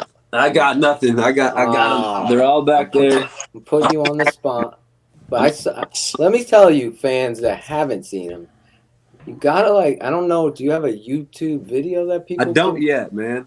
I've been working on some stuff, so I got I got kind of lucked into the Brantley Gilbert concert here coming up next summer if it ever happens. Yeah. Right. With him and the Eli Young band and John Langston, a couple big hitters out there in the country world, and then little old me's gonna open up for him. So I started writing music when I got hurt. I just needed an outlet. And, awesome. Bro, I'm keeping it 100 with you. Yeah. I saw you jam. Like there's a energy about people. Like God speaks to people, right? And I'm watching you, and I'm like, what the frig song is that? And I gotta shout out my wife. I'm like, I'm humming it. I'm like, and she's on the phone. I'm like, she hit it. And she's like, fabulous. It's fabulous. Yeah, I go, thank you. That was the song. I want to put that as his intro. Hell yeah. I got to give him a smile on his face because nobody deserves a smile like you. If there is no COVID, Shayne, I'm taking my family to see you. We're there. I'm taking my family to see you, Zach. For real. Hell yeah. I'll come up and spit a few bars for you. That's how much I'll be like. You're gonna have to lower the mic though, Zach. He's only 5'2". 5'7". I can't stand up for too long. I'll be sitting down. Speaking of that, Zach, how are you? You were talking about you got into music with your injury. How are you? What are you still dealing with after effects from that? So I got permanent nerve damage that I'll just deal with for the rest of my life, which is probably the worst part. Still got a little bit of drop foot, and I'll tell you, man, the worst part is my leg is numb from my knee down to my foot, which drives me nuts. So it's just like it's sleeping. It's not like you sleep on your arm or hit your funny bone. Like pins and needles sleeping type of thing? Yeah. Oh my goodness, man. And that's the worst part about it, but you can't do anything for nerves. I got a little bit of oh man. You already got some issues in the knee joint with some pain, but football players can deal with pain, Yeah. We knew what we were signing up with. This nerve shit ain't for me. No. I hear I have the same. I chopped the end of my thumb off that they had surgically repaired, but my whole left thumb is numb. Yeah. And I still to this day, I grab shit and I drop it all the time. I can't imagine dealing with what you're dealing with because it's hard enough, and I'm just worried about a little finger. You're dealing with the whole leg, but that's a testament to your toughness, man. That's crazy. They did a good job, putting me back together. So Yeah. Could be far worse. That was a hell of a story how that unfolded, though, with the, split decision to on the fly. Really could have really saved your life. Yeah. They certainly did. It was that was a crazy day. Bringing him back, Shayne. Don't Yeah. do that, man. No. I just had I hear you. a piece of good You're music. good. No, I want to. I don't want to keep you too long because I know. Yeah, I got to get going here in a bit. I know. got to put the kiddos to bed. Just one last question and then one favor for us. Am I breaking up again? You're good. No, you're good. Oh, good. Shayne was spinning on my end. This internet sucks. We had a question. Who in a cage match would win, in your opinion? Cutler, Mitch, Nagy, or Tyler Bray? Shit. Tyler Bray.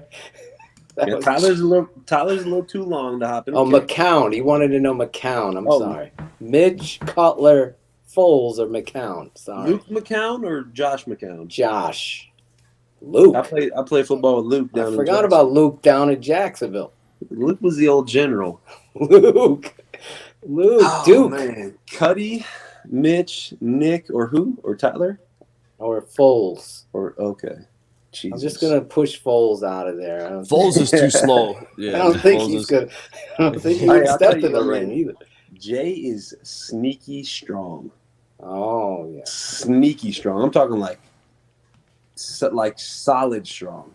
Like I was yoked up Brandon Marshall strong? Not yoked up, but like. No, I mean yoke him up. Could he surprise Brandon and throw him against the wall? No, man. Now we're getting into now I'm starting to shit could get interesting doing this. I mean, I probably got to go with Jay. There you go. Huh? You know? That was my choice, to be Yeah, perfectly me too. honest.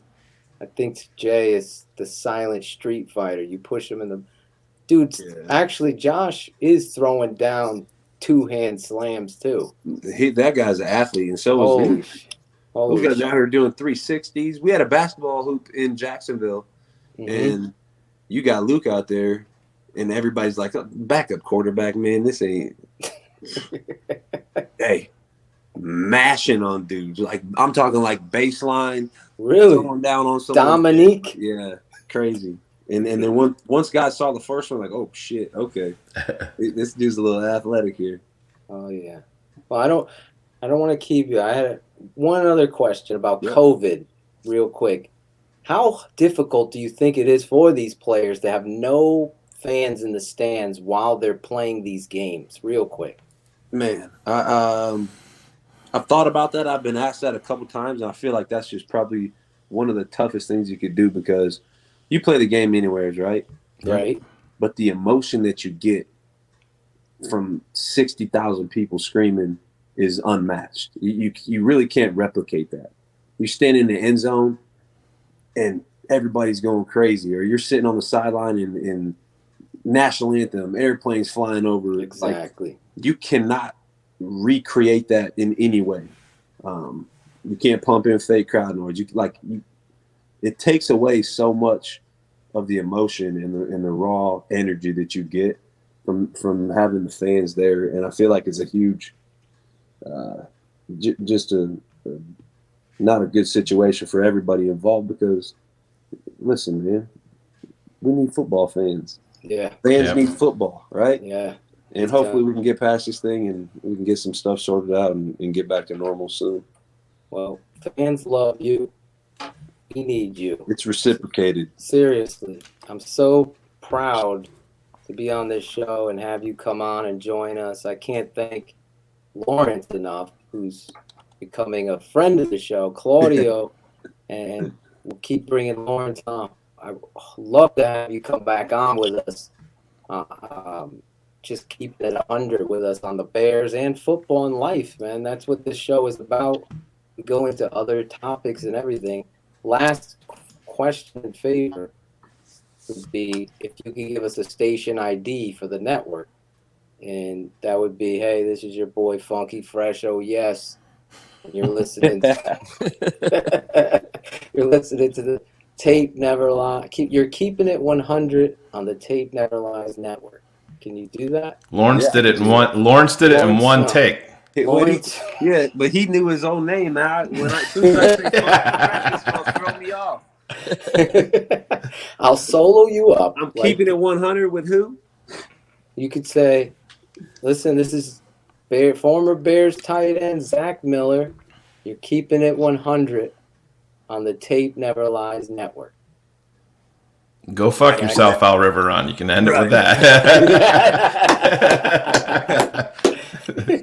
I'll count you down when you're ready. Just let me know when you're ready.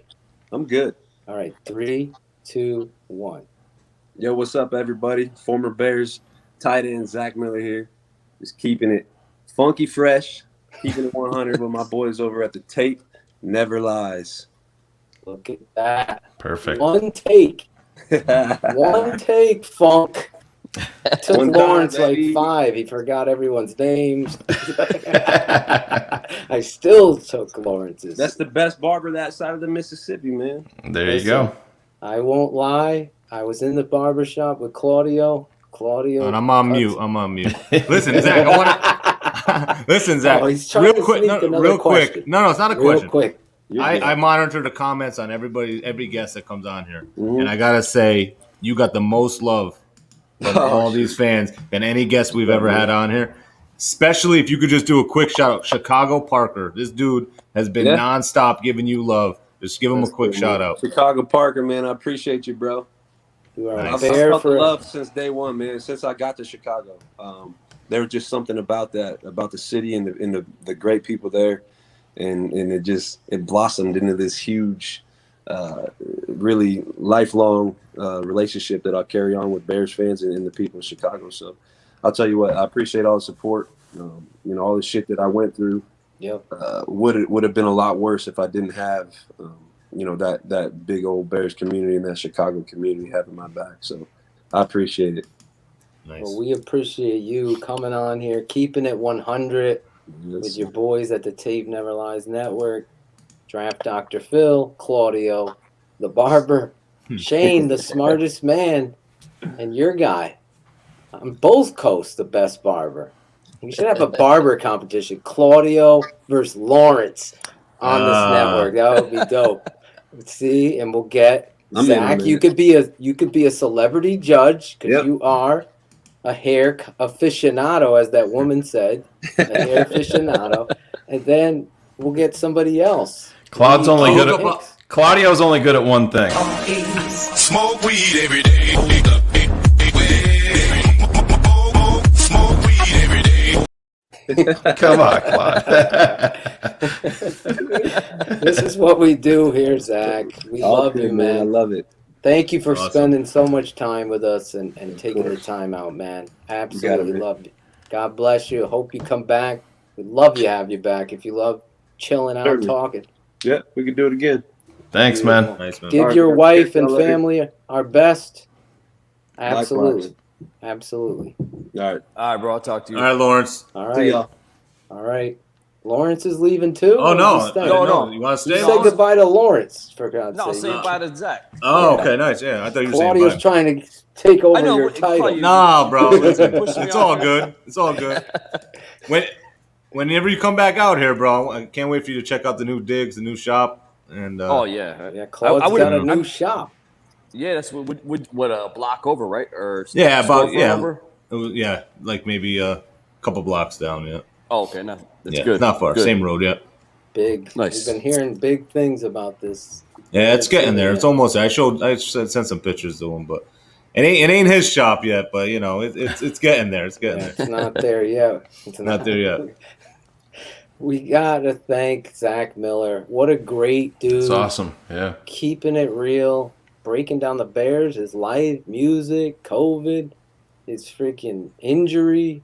He answered it all, man. I mean, what more? Well, that's why him and I have become really good friends, man. Because he's about as straightforward and a really good dude. And he seems authentic, very authentic. He's extreme. That's a very good word, Claudio, especially for you.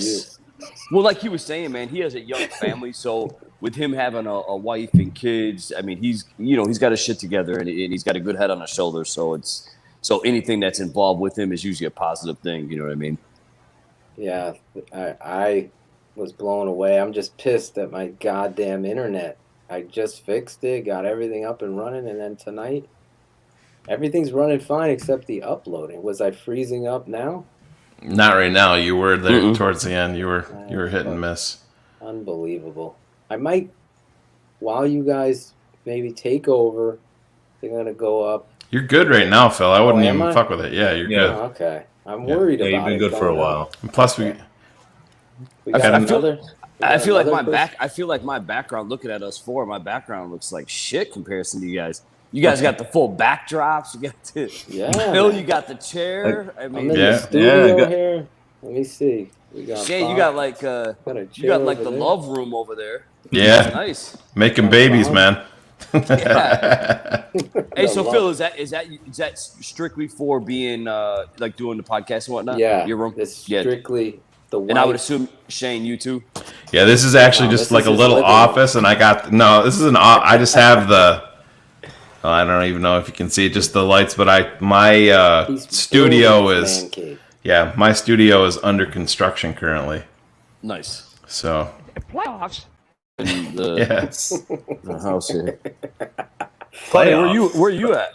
I'm in my Dunkin' Donuts. Dunkin' Donuts. Remember I showed you the shop? I had those two other rooms. Yes. So I literally got one room dedicated just for We're this. fixing it up. See that thing behind him? I gave him the flag. He didn't put it up. No, I haven't got a chance to put it. It's a big flag. I gotta help you. You gotta move stuff, Claudio. I do. I got a lot of stuff back there though. There's some. Funk needs to There's some. come in. There's and a. home Funk knows that decorator. statue. Remember that statue, Funk? I do. Yeah. Is Little that the NFL one Brett Maley's gonna be? Yeah, he's the assessing? one. Brett Maley. Yeah, he praised it. Little He already less than I did? wanted. Yeah, but that's all. It's all good. Hey, no one does appraisals like. No, Brett he knows his Maley. shit. He knows his shit. All right. Yeah, So- I'm glad it worked out though. With Zach coming on and hanging out and shooting the shit and keeping it 100 with you guys. Of course, we appreciate it. That's all that's what he did. I was so impressed with how he brought it tonight, not even blowing smoke. I really Nah, he thought- doesn't. No reason to blow smoke. He doesn't. He's not. He'll tell the truth, man. I mean, he's not gonna, knock anybody, but he's definitely gonna tell the truth and keep it exactly how it needs to be said. Yeah. Yeah, I was impressed with his thoughts on Nagy because I see the opposite. So it's good to hear what. Yeah, for him to say that he's willing to lay everything he's got on the that says line a lot. and believes in that head coach, that says a whole bunch to me. I mean, that's a guy that's been there, and let's be honest. Like you said, Lawrence, he's not gonna out anybody, but I don't think he's saying anything like that if he's getting negative feedback from his boys. No, if you know what I'm saying. And he sure wouldn't say it just to appease anybody, neither. Yeah, Right. he's. I cut Nagy the past couple of seasons. I would shave his head and line his beard every single week. So I know him on a personal level, and I never played with him, but I see him at work and I'm there in the facility. I mean, he's a really good dude and he works hard and his intentions on winning are there. But like Zach said, there's a lot of complications, not just with this person or that person. It's literally across the board. So, unfortunately, Nagy gets the brunt of it, or Ryan, or whoever it did. But deep down, like how Zach said, man, Nagy's a badass dude, and I back him 100%. Whether we're losing or not, he's still my guy, and I think that we definitely got some positives, and if we can get through the couple issues that we're having, I think that we have a badass squad. Oh yeah, I mean our defense is keeping us in these games. If our offense could just be 20% more efficient, a little bit better, we would be be in a way better spot. Yes, definitely. But I guess Phil's having more issues. So we want to take a question from the. How about somebody in the chat? Let's get some questions from the chat. Maybe we get some questions here for Shayne or Lawrence. Yeah, see what's going on. Have them fire away, and we got cars. We got a guy that loves Nagy in the green room. Yeah, we got cars here. I'm looking for his little. I don't know. I can't find it. So I'm just gonna add him in here. I don't know, There he Lawrence. is. I don't think you were Cars wasn't here. This is our resident Bears nerd. He's our analytical guy here. That he's a big Matt Nagy fan. We've been pissed off the way that everything's unfolded. So this is Cars is taking the W tonight because Lawrence is sticking up for Nagy, and Zach Miller just gave him a huge vote of confidence. So Cars, you gotta be happy about that. And Phil's not on, so this is a big win for you. I don't even know what to do right now. Like, I might be able to talk right like now. The Twilight This is Zone. kinda crazy. Holy shit.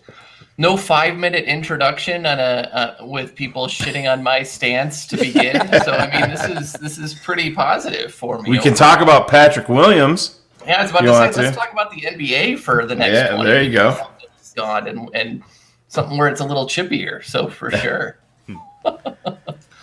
But I don't know if Cars. I don't know if you got to hear Miller. Zach gave a huge vote. He said he would be willing to lay everything he has on the line for Matt Nagy, believing in him as the coach. And I mean, that's like Lawrence said, he's a no nonsense guy. He's not coming out and just spitting shit out to make the masses happy. He's going to come out and speak the truth. So I think that's something like that can't be undersold. I mean, that's a big deal. Yeah, I mean, the locker room hasn't been lost. We kind of take shots and think that it has, but you don't get that sense from anybody inside of it. You know, outside of A-Rob's agent throwing shade in every which direction. Yeah, right? Like, he is. Cordero is sitting there talking about he'll ride or die with him. You know, Zach's doing it, and he has worked himself into like the all-time Bear conversation of just like fan favorites. And if he's willing to do it in some of these others, I think, I think we're just sadly seeing where we are talent-wise. And I told you the other day, Shayne, I was trying to write something about all the draft picks and everything. And every time I do, I get so nauseated at like all the picks we've given up that have never done to anything. And you just can't overcome that in the NFL. Nothing kills a team faster than picks that don't work out. And yeah, it's true. That's where we are. So do we have wish any... I was chippier, but we got a question. We got a question right here. We got a question right here. Where's Carr's eyebrows? Yeah, I'm sorry. I guess I need to start microblading or whatever. I think Shayne stole them. I think Shayne stole your eyebrows. Yeah, you guys gave me the complex. I got everybody thinks I got these fake eyebrows, Lawrence. It's crazy. So you got fake eyebrows over there? No, I don't. You just got I don't see there. He gets them threaded every week so they stay bushy and Hey, what I'm I'm trying to figure out, Cars, is how the hell do you know about microblading? I'm in a house filled with women and little girls that watch YouTube videos on all of this, and that's my story, and I'm 100% sticking to it. That's exactly where I'm going. One of my friends' wives got that shit. Ain't cheap either. Holy, some of that it's my like wife got crazy. That. Yeah, my wife does makeup for a living, and she was talking about getting her eyebrows microbladed. I'm like, how much is that? And I forgot what she said, but it was several $100s. I'm like, oh yeah, my wife got it. It was like $500 or something. Yeah, Phil does it. Yeah, Phil gets it done. Yeah, all the time. Yeah. So do you have it? Do you have any more appointments tonight, Lawrence? No. Thank God. I snuck out of the Juan and Champ Kelly appointments. That was a good thing. So no, I'm done for the night, and tomorrow I just gotta, like I said, the day at the facility. So nice. Here's a real question here. How about this, guys? Where does the blame lie for lack of development on offense beyond the obvious offensive line issues? Well, I think it's.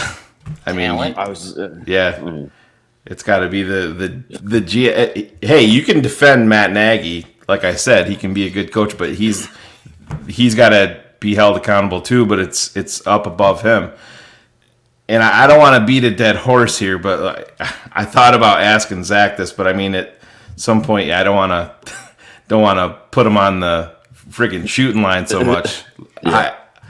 I still don't think winning is the number one priority in Chicago with ownership and the team president. I think that they like to talk about it, but when you have a guy that's leading this franchise and Ted Phillips, that's an accountant that doesn't really know much about football and has openly admitted it, and you've been on, with this franchise since 1984, I think they said. It's just I wish that they could revamp everything from the top down, get a football guy in here, because we've said it here, you have to be maniacal with that. And I mean, this is the Chicago fucking Bears. And we get one season and then it's what we've seen, and this team just makes everything, when they're good, it makes everything better. I mean, the NFL as a whole is better when the Chicago Bears play good football. Is phenomenal. The city is booming, when Chicago's winning. Yeah, I remember the 12-4 season. I mean, that was that was my first season at the facility. I already had been cutting a lot of the guys, but that was my first season at the facility. And the energy in the facility and the energy at the stadium, when I go to the games, I have sideline passes, so I'm on the sidelines and I'm underneath the stadium where the player, family, and friends room is. Everybody is going crazy, and like you said, the city of Chicago is so much better of a city when the Chicago Bears actually win it. When we're putting in some work and we're getting wins. I mean, the on every front page of the newspaper, every time you turn a corner, there's the Chicago Bears headlines that we're winning and things like that. So definitely the city of Chicago is definitely a better city when not only Chicago Bears, but Chicago professional sports teams are winning. Sure. Well, the Cubs. I think it speaks to a whole bunch. I mean, everybody, we know who the Chicago Bulls are and what they've done. I mean, 6 titles in 8 years, and this is still a Bears town.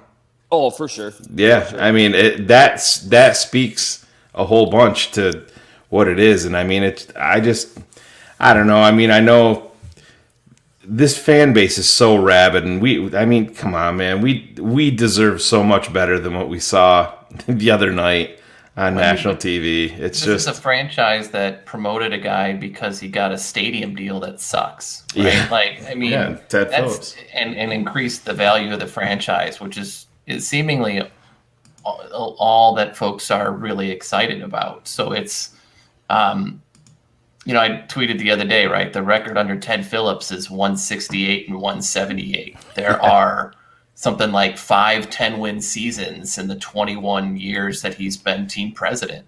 There's been no perennial Pro Bowlers drafted since Devin Hester in 2006, right? They've had a top 15 offense 3 or 4 years in 21 years under Ted Phillips.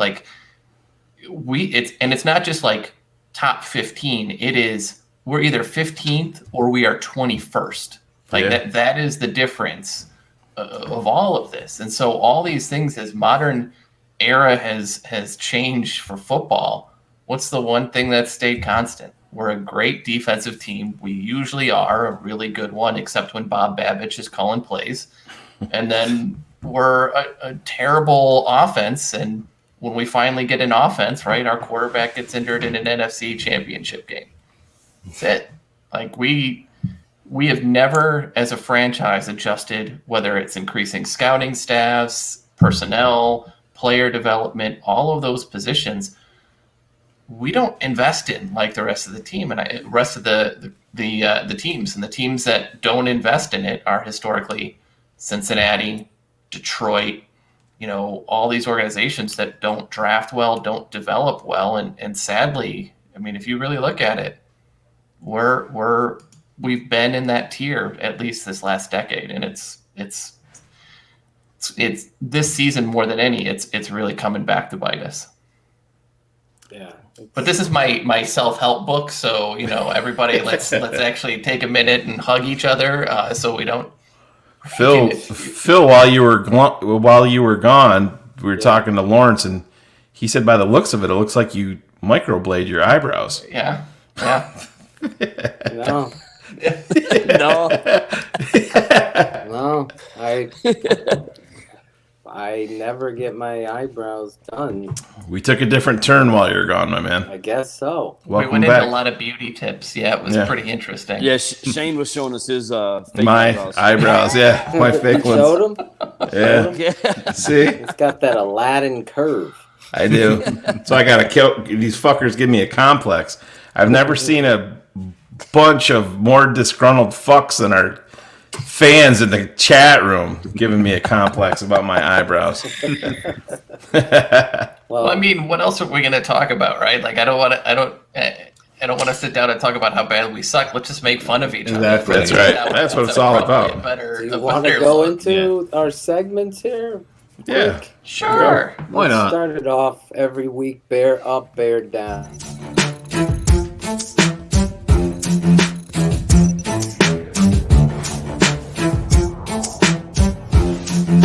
Phil Atosian, Shayne Marshall, the Tape Never Lies Network. A bear up, a bear down. It's Draft Dr. Phil and the smartest man around. A bear up, bear down. It's Draft Dr. Phil and the smartest man around. A bear up, a bear down. It's Draft Dr. Phil and the smartest man around. A bear up, a bear down. It's Draft Dr. Phil and the smartest man around. A bear up. This week, Draft Dr. Phil and Shayne Marshall, the smartest man. Bear ups and bear downs of the week. Yes, bear up, bear down. This week, I'm going to kick it off because I'm in the spot here, I guess. Oh, so that's why you Bear left, down. so you could go first. Got it. Maybe, I don't know. But that means I go last and bear up. I guess bear down is a lot easier than bear up this week. I hear As you. you know, if you're listening new, bear down is the bad player in the game. Bear up is the opposite. It's dyslexia, as Cars would say, our nerd. Bear up, bear down. Our bear down, we always start with a negative. My bear down, I'm watching this tape this week, and it's really hard to choose because there's so many, but really ultimately I got to go with old reliable, and that's Chucky Leno. I know PFF gave him a great grade. He's your best of worst. That's what it's basically. He's your best of worst. I didn't see that on the tape. I just see a guy that's not physical at the point of attack, and when you need physicality, somebody has to step up. Cody Whitehair was playing with physicality. I don't have to question that, but Charles Leno continues to baffle me in situational football. He should be the guy leading this team with the experience he has. I don't care what round you're picked in. Just look at Zach Miller. He was picked in the 6th round. You decide who you are as a player. Tom Brady, he's the GOAT. He was picked in the 6th round. It doesn't matter where you're at or where you're going. It's where you're at the moment, and where you start. It's where you finish. And really, ultimately, Charles Leno, you are my bear down this week. And fuck PFF. Lawrence. We're going to go down, up, down, up. We normally don't have a 5-man panel. Yeah. You watched the game, so who was your letdown player? You know what, man? I was going to touch on it with just like you said. I mean, the entire team, I think was my letdown just because it's – I can't do that. No, he can do it. Absolutely. Against the rules. No, You're suspended. You're suspended. No. I'll see you again. See, my rules go back to the contract that I have with the Bears. Right. I can't There you specifically go. point out Can't anybody, say but realistically, I just think that the whole team. I mean, it just Okay, as a whole, we've been struggling. So that's my Bears down. There you go. That clarity of covering your ass was awesome. And I totally forgot about that. Yeah. So I give you credit. Put me back. Just like the internet here continues to fuck me over, even though I paid big money for the new router, the moat. God, we're old people complaining about the internets. Yeah. Claudio. Yeah, so I'll do what Lawrence probably wanted to do, maybe. Bill Lazor, listen, Bill Lazor takes over the play calling, and I'm sorry, it was not much better. I mean, there's, I'm not a football guru, but I mean, when they're blitzing on third downs, you make the receivers do slants, and you do quick slants, and you get yards, and they weren't doing that. And other plays, there was just so many other plays me and Phil are watching. I'm just like, dude, what is this dude doing? And then the Wildcat. Yeah. All of a sudden, the Wildcat. I mean, it was just, I don't know. I'm not saying give Nagy the play calling back, but this was not a good showing from Bill Lazor. So Bill Lazor is me and Lawrence's bear down. Just joking. I'm just joking. That was me that said it. Cars. Holy fuck! How do I pick one? You take the whole team. It's been done before. So my 1A through D. Honestly, I'm gonna go back to my bigger disappointment, especially with how the season started. It's Jimmy Graham for me. He can't run block. We've known that. He's not generating separation. He looks like, early on I thought he was getting separation. He's really not anymore. We kind of, especially with Tariq gone, we paid him to be a difference maker, right? And he was supposed to be a mismatch piece. And right now, I mean, he's a nothing, and he's a must cut. And so there's a lot of other people I could have gone with, but I don't know. Jimmy Graham is just been a huge disappointment for me. So Jimmy Graham is my bear down. Whoa. I guess I'm going now, and I'm going to go with a guy that Lawrence just recently cut his hair for the first time. Number 9, Nick Foles, man. That was, he was brought in here. I understand he doesn't have what he needs up front, but there was times where he had a pocket. He's missing guys on a slant pass for 6 wide open, and he doesn't even see him, and this dude's 6'6", and it's literally right in front of him. He missed a touchdown thrown into the flat. It's those little things can't, when you're a struggling offense and your quarterback is missing guys for pitch and catch touchdowns, it's unacceptable. There's no other way around it. And then it was a bad game. Terrible game.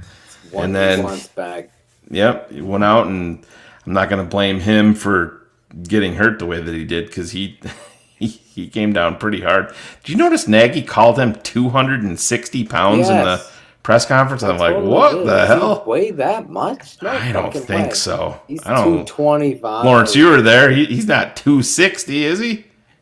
He could probably be, he's a tall guy though. Yeah. So the 260 probably could come into play, because I think he's 6'6" or 6'5". He's a big boy. But holy shit, but he's 260 though. But he's also solid though. Mac is 260. Is he pretty solid? 260. That's Big Ben size, right? Yeah. I cut Akeem Hicks, and he's 370, I think. So it's like half. I think he's a little different, but realistically, he's a big boy, but I don't think he's 260. Nah, I don't either. Nagy pointed that out in the presser. He's like, he's 6'5", 260, and I'm like, what? That's Phil's 5'5", right? Just the fish was this big when I caught it. Yeah, 40 pounds of that was hair. That's what right, exactly. But yeah, Nick Foles, when you have the plays right in front of you, as a quarterback, struggling offense, you have to make them. So, Nick Foles, you're my bear down. Why did you cut his hair? Did you give him a fade? Yeah, I gave him a really nice taper on the sides, nice side part, like a gentleman's cut. Took all the length off the sides and the back. I took it way down. Nice. He looks like a GQ person. model when I got dealt him. He literally looked like a different person. Could you? Really? Well, we were hoping maybe you can make him look like a quarterback, Lawrence. We don't need a GQ model. That was tough. Shots deservedly fired. It's what I do. It's what I do. Deserved. Hey, boys, I hate to let my phone. It just popped up. I got 10% battery. All right. But I don't want it to like cut out and then I just disappear on you guys. Yep. So I just want to give you guys heads up that I'm going to be leaving here soon. But before you guys get to the bear up, I just want to give you guys thanks for having me on, and it was a great time. It's always a pleasure talking with you guys. Yeah, man, it was fun. Thanks. Yeah, You're the best, Lawrence. Yep. I don't care what Zach Miller says. I think both both sides of the Mississippi. Both sides. Yeah, both sides. People want to go get a haircut. Where could they find you? Anybody in Chicago, stop by, visit Funk's Barbershop. Come see Lawrence the Barber. We're always keeping it 100 at Funk's Barbershop. Nice. Tape never lies with my boys Phil, Shayne, and my boy Claudio. Cars, I just met you, but nice talking to you for the past 10 minutes. Hey, I'm the only one in Chicago that could actually get a haircut from you. So I mean, this is pretty nice. I'm at Dearborn and Congress, right on the corner. All right, very good. Yeah. Nice. Come see me whenever you get a chance, or stop in and have a whiskey or something. There you go. I mean, both. Cars will be the drunk guy with an edible on his lap, waiting for his haircut over the corner. He loves these edibles. This guy. They're so delicious. It's terrible. Well, and it's legal, so you know it's all right. Right. There you go. That's right. There you go. Illinois. Connecticut's not legal yet, right? Or is it? No. Only medicinal. Only medicinal. Yeah. Oh, yeah. Not recreational. Recreational. Yeah. Wow. Which is good. It's good for you, Claudio, when you come into town. That's right. He doesn't. No, he the doesn't. only do time that I do stuff. it is when I go to Chicago. No. Oh my god. Well, it's great having Lawrence again, man. Thank you for bringing Zach on, man. Appreciate That it. was awesome, dude. And now you got to top it. Now you got to top it. You got to tell Zach to bring Cuddy on next time. You, Cuddy, and Zach. Last time Zach was at the house, Cutler called him on FaceTime, was trying to get him to fly out to or come back to Chicago for like an overnight deal and shit. So but like we were saying earlier, man, Cutler's a good dude, man. Yeah. Did he ever find his dog? He was on that Instagram campaign looking for his dog. Cuddy was. No. Yeah, he lost his dog. He lost his dog. The Rottweiler or his dog, his girl's dog. Yeah, the big one. Yeah, the big one. Yeah. Yeah, Bane is his dog's name. Bane. Yep, that was the one that he lost. Holy shit! I'm gonna have to text him. I didn't even know he lost his dog. That's crazy. Yeah, he had a thing on Instagram a couple of weeks ago, but I haven't kept up on it. Instagram's kind of hard to. You start following a few people and then you fall behind on catching up on the stories. But we won't keep you, man. We appreciate you, Lawrence. That was awesome. Thanks, Thanks for having me on, boys. And then just keep me in touch, man. I'd love to come on anytime. Of course. Perfect. Thanks, man. man. Thanks. Thank you. All right, gents. I'll see you guys later. Enjoy your night. Later. All right, you too. All right, bye. We're gonna double down here, Shayne. Right back in. Lawrence is a great dude. Really, Claudio bringing it with this. Phil's falling apart. Oh yeah, it's bad. It's the worst thing I've ever seen. It's crazy. How did I get to 1.7 upload, Cars? It's like Cars, fix it, Cars. Oh, God, do you understand? I want everybody to understand. I have to be the flippin' geeks. I'm sorry, I can swear in here. The fucking geek squad for all these people. What router do I do? I know. I texted him. Oh my God! You should have seen me on Sunday. Cars was my fucking lifeline on Sunday. I was asking him every little detail, and I'm like, Cars, I'm on my way to Best Buy. I just bought the Orbi. I bought the Orbi too, and it's been tremendous. Like right now, Cars, I'm getting 400, 500, 600 download rather, and then when we go to upload, it turns around and it's like 1.2. Now it's at Usually 30. would tend to mean if you're seeing it pretty low, like the speed will never be consistent, but if it's low, it usually means that there's an issue. Yeah, there's some sort of issue in my line they texted. Cox. Yep. Communications. Yep, so usually they're going to have to change one of the filters and the plugs somewhere along the way where it comes from the yard into the house. So right now I got 486.2 download, 28.2 upload. So that hopefully will stay right there. I'm praying. Perfect. I'm praying that'll stay. You're about the clearest that we've seen you all night right now. So right. Yeah. Hopefully. It's driving me nuts, guys. I tried to reset the modem. There you go. Richard Gordon figured out your problem. That's the issue right It's all right, Glenn. We know what's going on with your home internet. It's fine. There you go. God. So bear up, Phil. Bear up. Bear up. Shayne, it starts with you because we go around and snake it. I'm taking the easy way out, and I think I've had this guy for a couple of weeks in a row. 58, Roquan. I continue to watch him, and it makes me very, very happy that he is the guy that we drafted him to be. I mean, there was legitimate questions, let's be honest, last year if Roquan was going to be any type of a piece moving forward. And this guy was he perfect the other night? No, but he's out there making plays everywhere. And I still want them to deploy him as a blitzer more because they do it in a limited fashion, but every time they do it, he gets home and he sacks the quarterback, and we saw it again. So Roquan Smith, you're my bear up. Nice. Cars. Jesus, is there a positive in this thing? So I had two ways I want to go, but someone else go so I can pick. Like, just someone else go. I'll go. It was kind of easy because, I mean, Cordarrelle Patterson, he had that huge run back. I mean, ties. I think tied the most ever in a career, and he wasn't a prolific runner, but he was running hard. Every time he got the ball, he was getting in there. He wasn't pussyfooting around, and so I think he had a really good game. And the one he kept us in it, with that return. So Cordarrelle Patterson is my bear up, along with a lot of people in the chat. I saw a lot of people. Richard Gordon, a lot of people liking him. So definitely Patterson. Yep, it's a good choice. Is that enough time? You got enough time for you, Cars? Yeah, because I'm going to pick two because I hate Phil, so I'm just going to take two away from him. Fuck it. I'm going to go out anyway. So I'm going to do Brent Urban and McCullers. My God. You're taking two. Oh, that's right. I was going to do Brent Urban, too.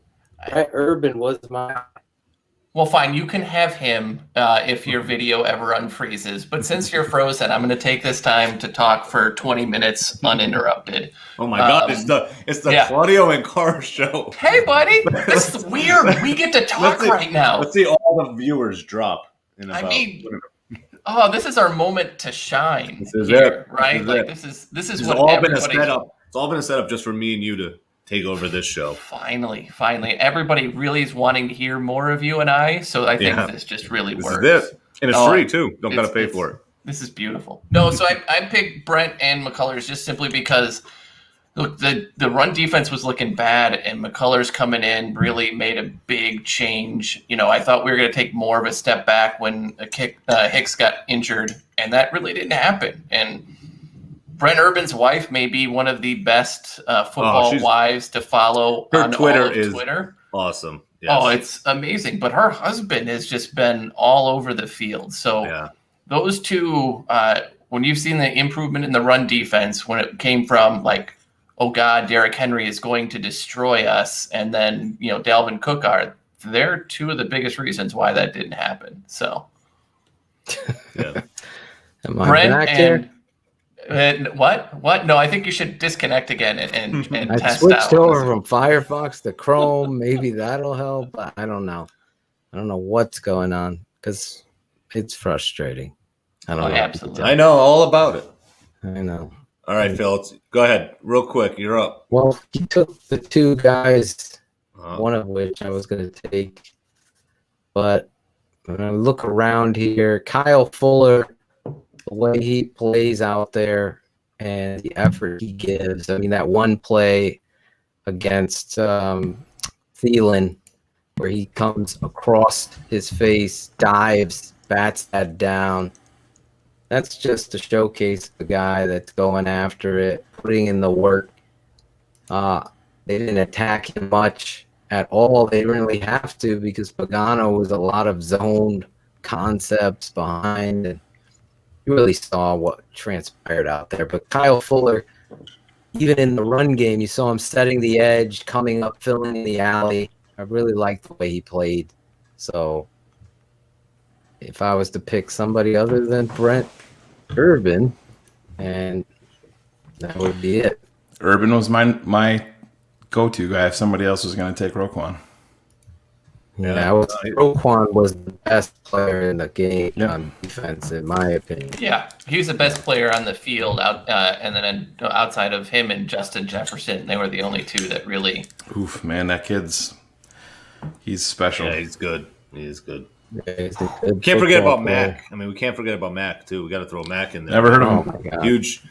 I know he's overrated. I'm gonna read the stat sheet because that's gonna tell me if he's worth anything. Yeah. So hold on. Yeah, no. I should have picked Mac, actually. I heard he's in witness protection. Robert Quinn, I think, legit is, but I think I'm gonna be in fucking. Am I freezing again? Oh yeah, big time. Your audio's. Yeah. Like I said, we'll get this figured out. I mean, it's bad, Phil. So like I said, we'll move these along and probably end up wrapping it up a little bit earlier than normal. But that'll do our bear ups. And I don't know. Do you want to skip the tweets? Phil's staring off into space. I know. Where's the freeze frame for him? You got to freeze frame his shot. Well, Claude, we can wait. Like I said, I know how frustrating it is. Cut it out. We can do cut it out. Yeah, we can wait on the tweets.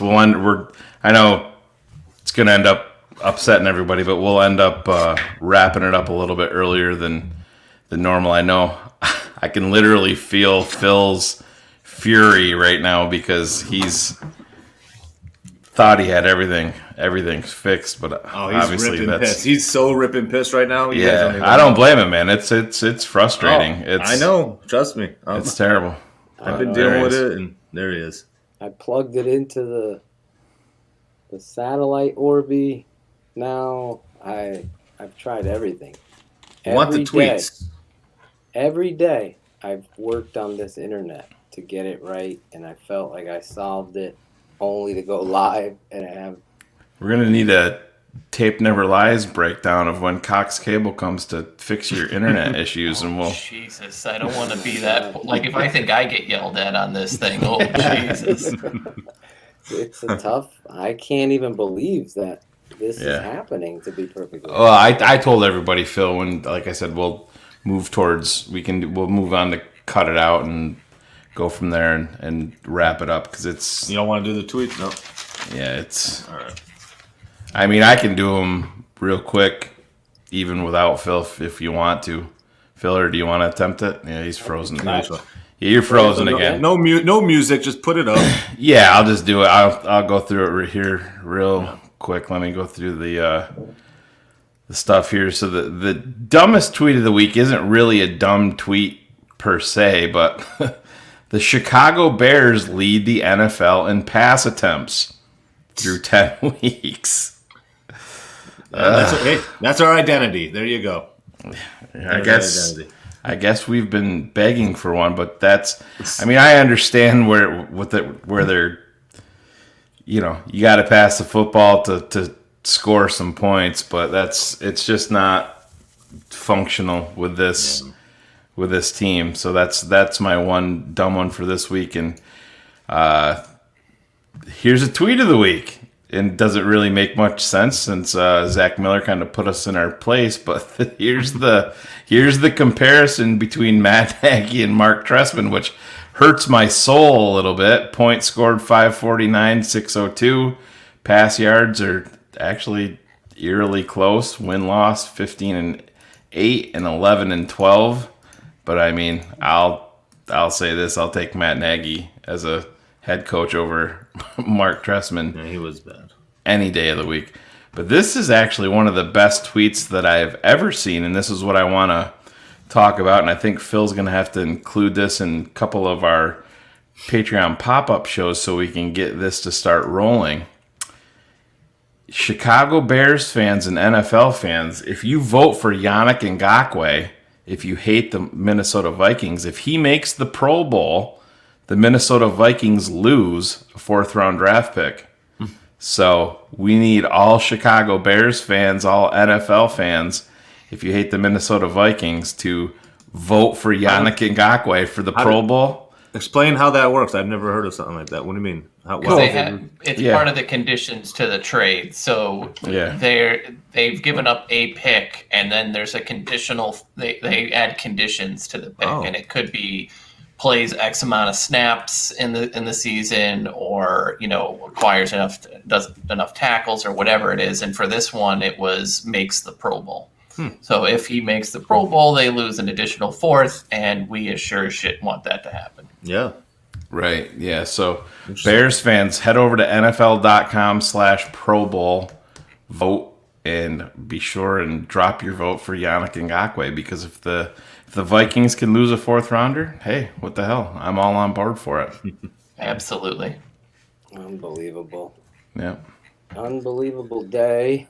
Unbelievable internet issues on top of maybe you can get a 4th-round pick away from the fucking Vikings who beat you on Monday night. We will take it. But Claudio, are you prepared? Yeah, I got my scissors, so I'm ready. I will roll your intro here, and let's go. Let's do it. Hey, cut it out. What are you talking about? Yeah, you must have been at the top of your fucking class. It's Claudio the Barber. Cut it out. Cut it out. Cut it out. Just cut it out. Cut it out. Cut it out. Cut it out. Cut it out. Cut it out. Cut it out. Cut it out. Cut it out. Cut it out. Cut it out. Cut it out. Cut it out. Cut it out. Cut it out. Cut it out. Man, cut that shit out. Cut it out. Cut it out. It's Cut It Out with Claudio the Barber. Hey, you gotta let me talk, Phil. Hey, you gotta let me speak. Claudio is gonna be bringing a new sense to keeping it 100. It's Cut It Out with Claudio on the Tape Never Lies Network. Wow. Yes. Claudio. Never gets old. Never gets old, that intro. I love Never gets old. Love it. Maybe Cars is still jealous that he doesn't have a long intro like that. Cut Phil's internet out, maybe. I think that's what somebody did. I think somebody already beat me to it. Nah, I feel for you, man. It's. Is it still cutting now? No. You're good right now, but crazy, man. Cars can speak for me. He saw how pissed off I was the other day. I'm like, dude, I'm so mad. It's at an unhealthy level right now. When I was dealing with my shit on Saturday after the pop-up show. But Claude, I'll get this rolling for you with your number one. Take her away. Let's do it. Yep. Here we go.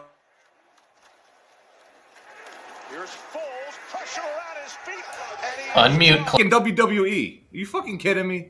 Oh my Come God. on. Seriously. Cut that shit out, refs. Say it like Maron. Maronazzo. No, but for real, I mean, come on. Howard, not one of those plays was a penalty. And if that was Brady, if that was somebody else, you know those are getting thrown. Look how crystal clear Claudio is tonight. I know, because I'm on. I guess it's 1 of 4. Like one of the 4 every week's got to have the issue. It's amazing. All right, you all right, no, you guys lathered up, ready to go? Play it over again. My bad. I always fucking forget the mute. I always fucking forget the mute. Okay, go ahead. Go ahead. Grab your scissors. Grab your scissors. Point to the fucking mute button. You ready? Go ahead. All right, let's go. Listen, I think we know who taught Anthony Miller how to do one-handed catches. Nice job. Nice catch there, coach. Cut it out. I mean, listen, dude. You're dropping balls like you're dropping balls on your fucking play calls. Fucking horrible. Cut it out. I mean, listen. Claudio the Barber. I mean, Maybe one of those balls should hit one of the O linemen and wake them the fuck up. Cut it out. That might help. Yeah, that Did might help. drop the There ball. you go. Dropped the ball several times. Exactly. I think, like I said, he's looking like Anthony Miller there, trying to catch it with one hand. I thought that was kind of funny. We're watching the game, me and Phil. I'm like, oh, that's got to be on Cut It Out. Nagy trying to catch a ball. So there you go. All right, now you can hit your mute button. Now I get to.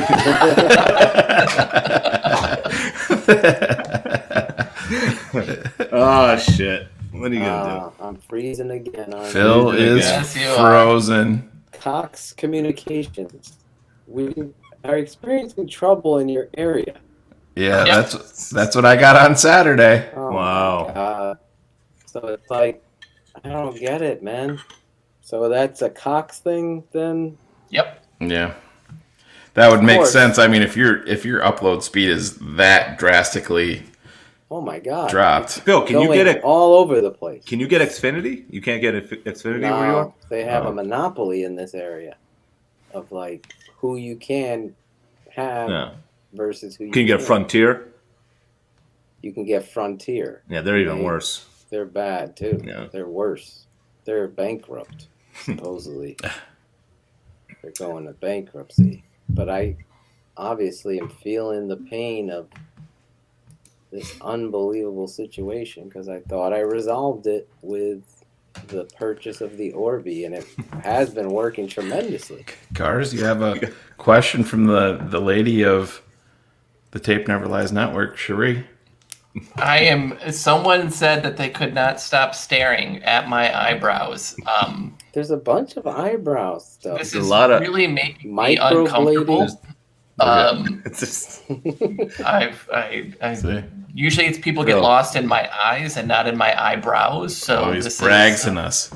He's bragging us now. You take that back right now, or I will give you shitty tech advice for the rest of time. Bishu. Well, I think Bishu. Yeah, Bishu. Sorry. But yeah, let's wrap it up here, guys. Like I said, it doesn't make too much sense to go on with the. Well, we don't need to do predictions because we're on the game. We're on a bye week. Hey, that's we're not going to lose this week. So that's what I'm giving thanks for on Thanksgiving. The bye week 28, the Bears 0.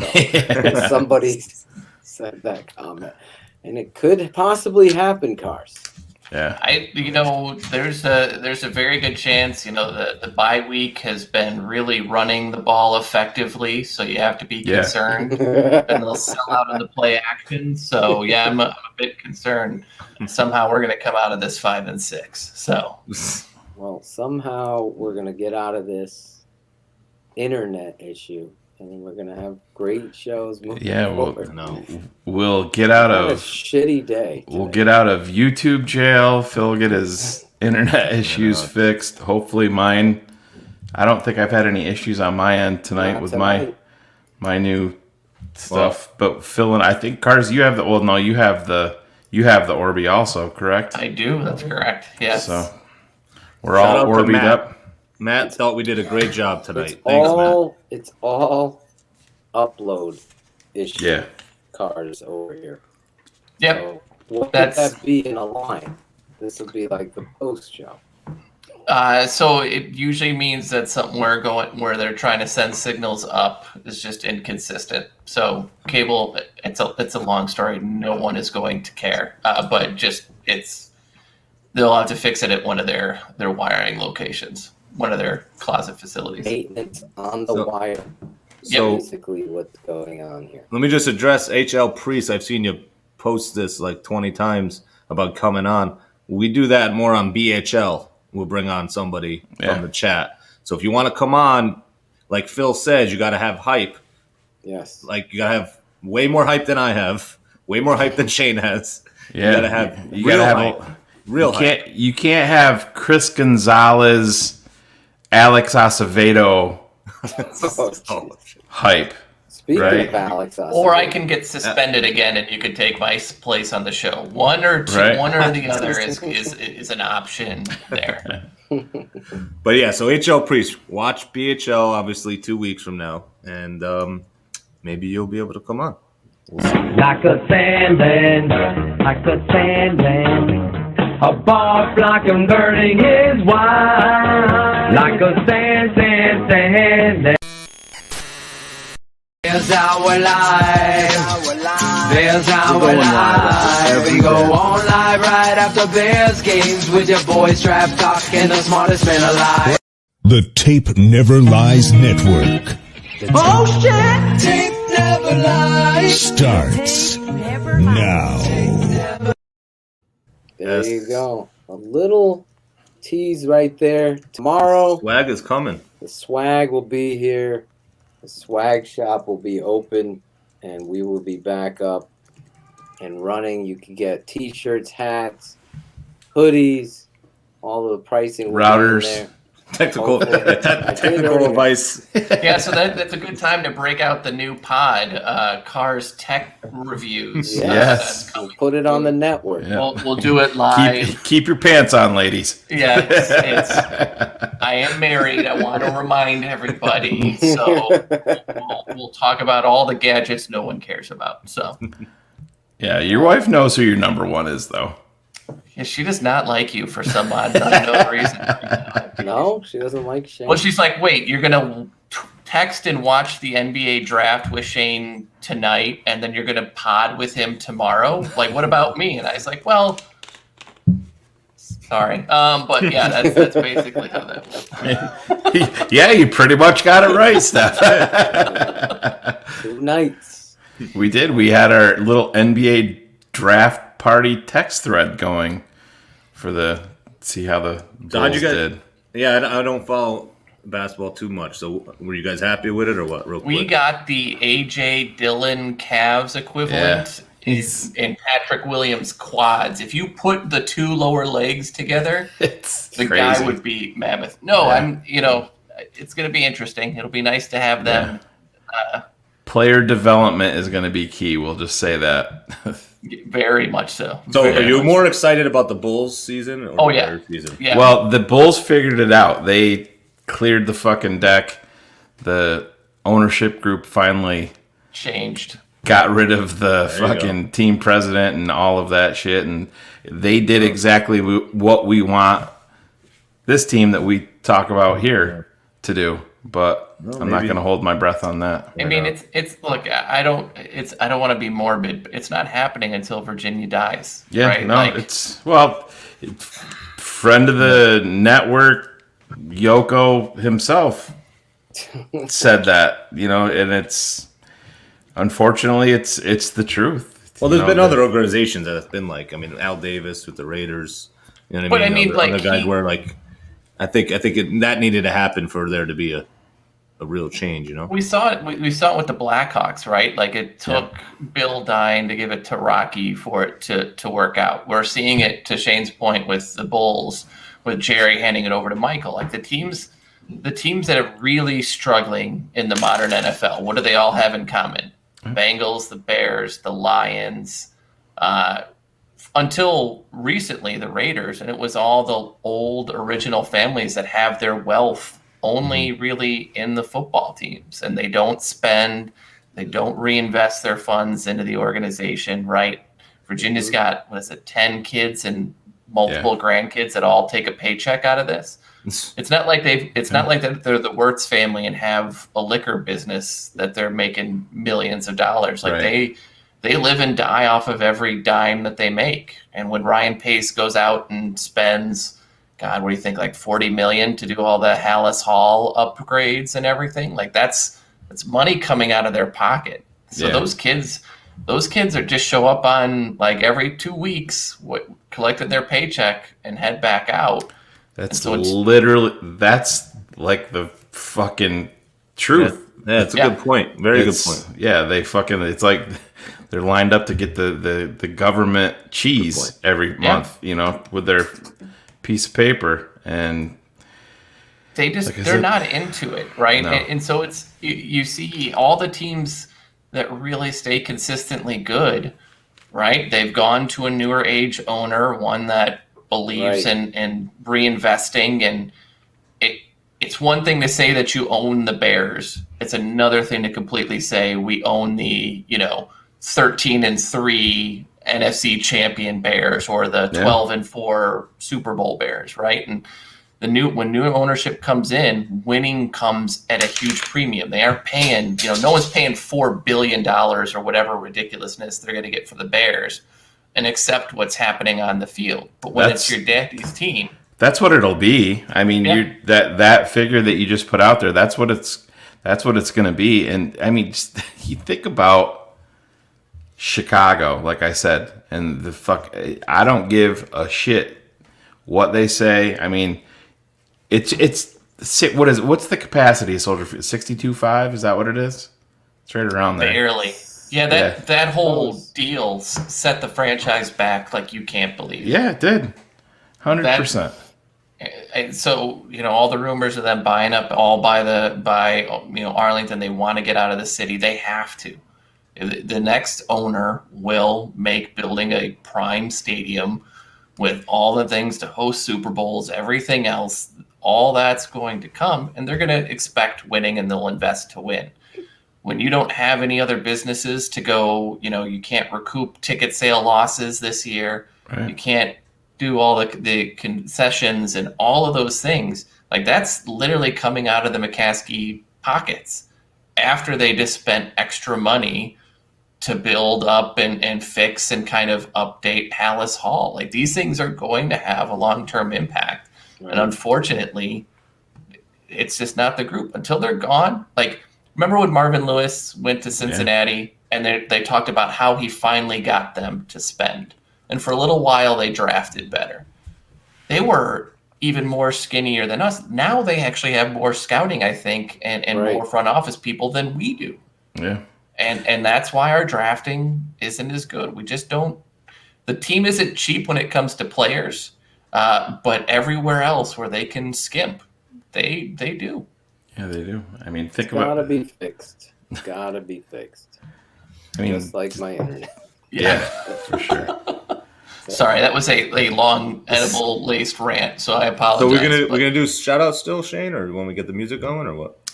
Yeah, I mean it's hit and miss. I mean, Phil's I'm very freezing up. Yeah, every second. Like I said, just wrap it up. I mean, everybody, yeah, no problem. Hopefully, like I said, hopefully Phil gets this wrapped up, and like I said, these weekends are long, and maybe you guys will see Phil and I pop up at some point if Phil gets his stuff fixed on his end, and we'll talk a little ball, and it's gonna be interesting, man. This is a big week coming up for this franchise. Everything that's went wrong and everything, we've been so negative about, just like Zach Miller said, right now they're still 5-5, and they're still technically not out of it. Am I putting their probabilities up there very high that they're gonna make some noise? No, I'm not, but they still have a chance, and I don't give a shit what anybody says. The talent's not up front on the offensive line, but there is talent on this team. And to Carr's point, and he's been preaching it for a long time, you have to execute. You have to catch the fucking football when you have the chance. Nick Foles, when you see a guy wide open on a fucking slant for 6, you have to fucking put it there. Keep it simple, stupid. So we're apologies to all you guys about the hiccups tonight. Phil fell asleep. Yeah, if you want to grab that picture real quick, I think we could probably have some fun with that, Claude. Fucker. Oh, he removed himself. My back, is it working? No. No. Oh my God. You shut your... I've never been more fired up in my life. Yeah. It's the most I don't know about that. I think Tape Never Lies will be out tomorrow for patrons. This will give me an opportunity to work on that, at least, that I can't even function. Right, but don't. It's all good, guys. I'm going to shout my shout out now to you guys. Sorry about the technical difficulties.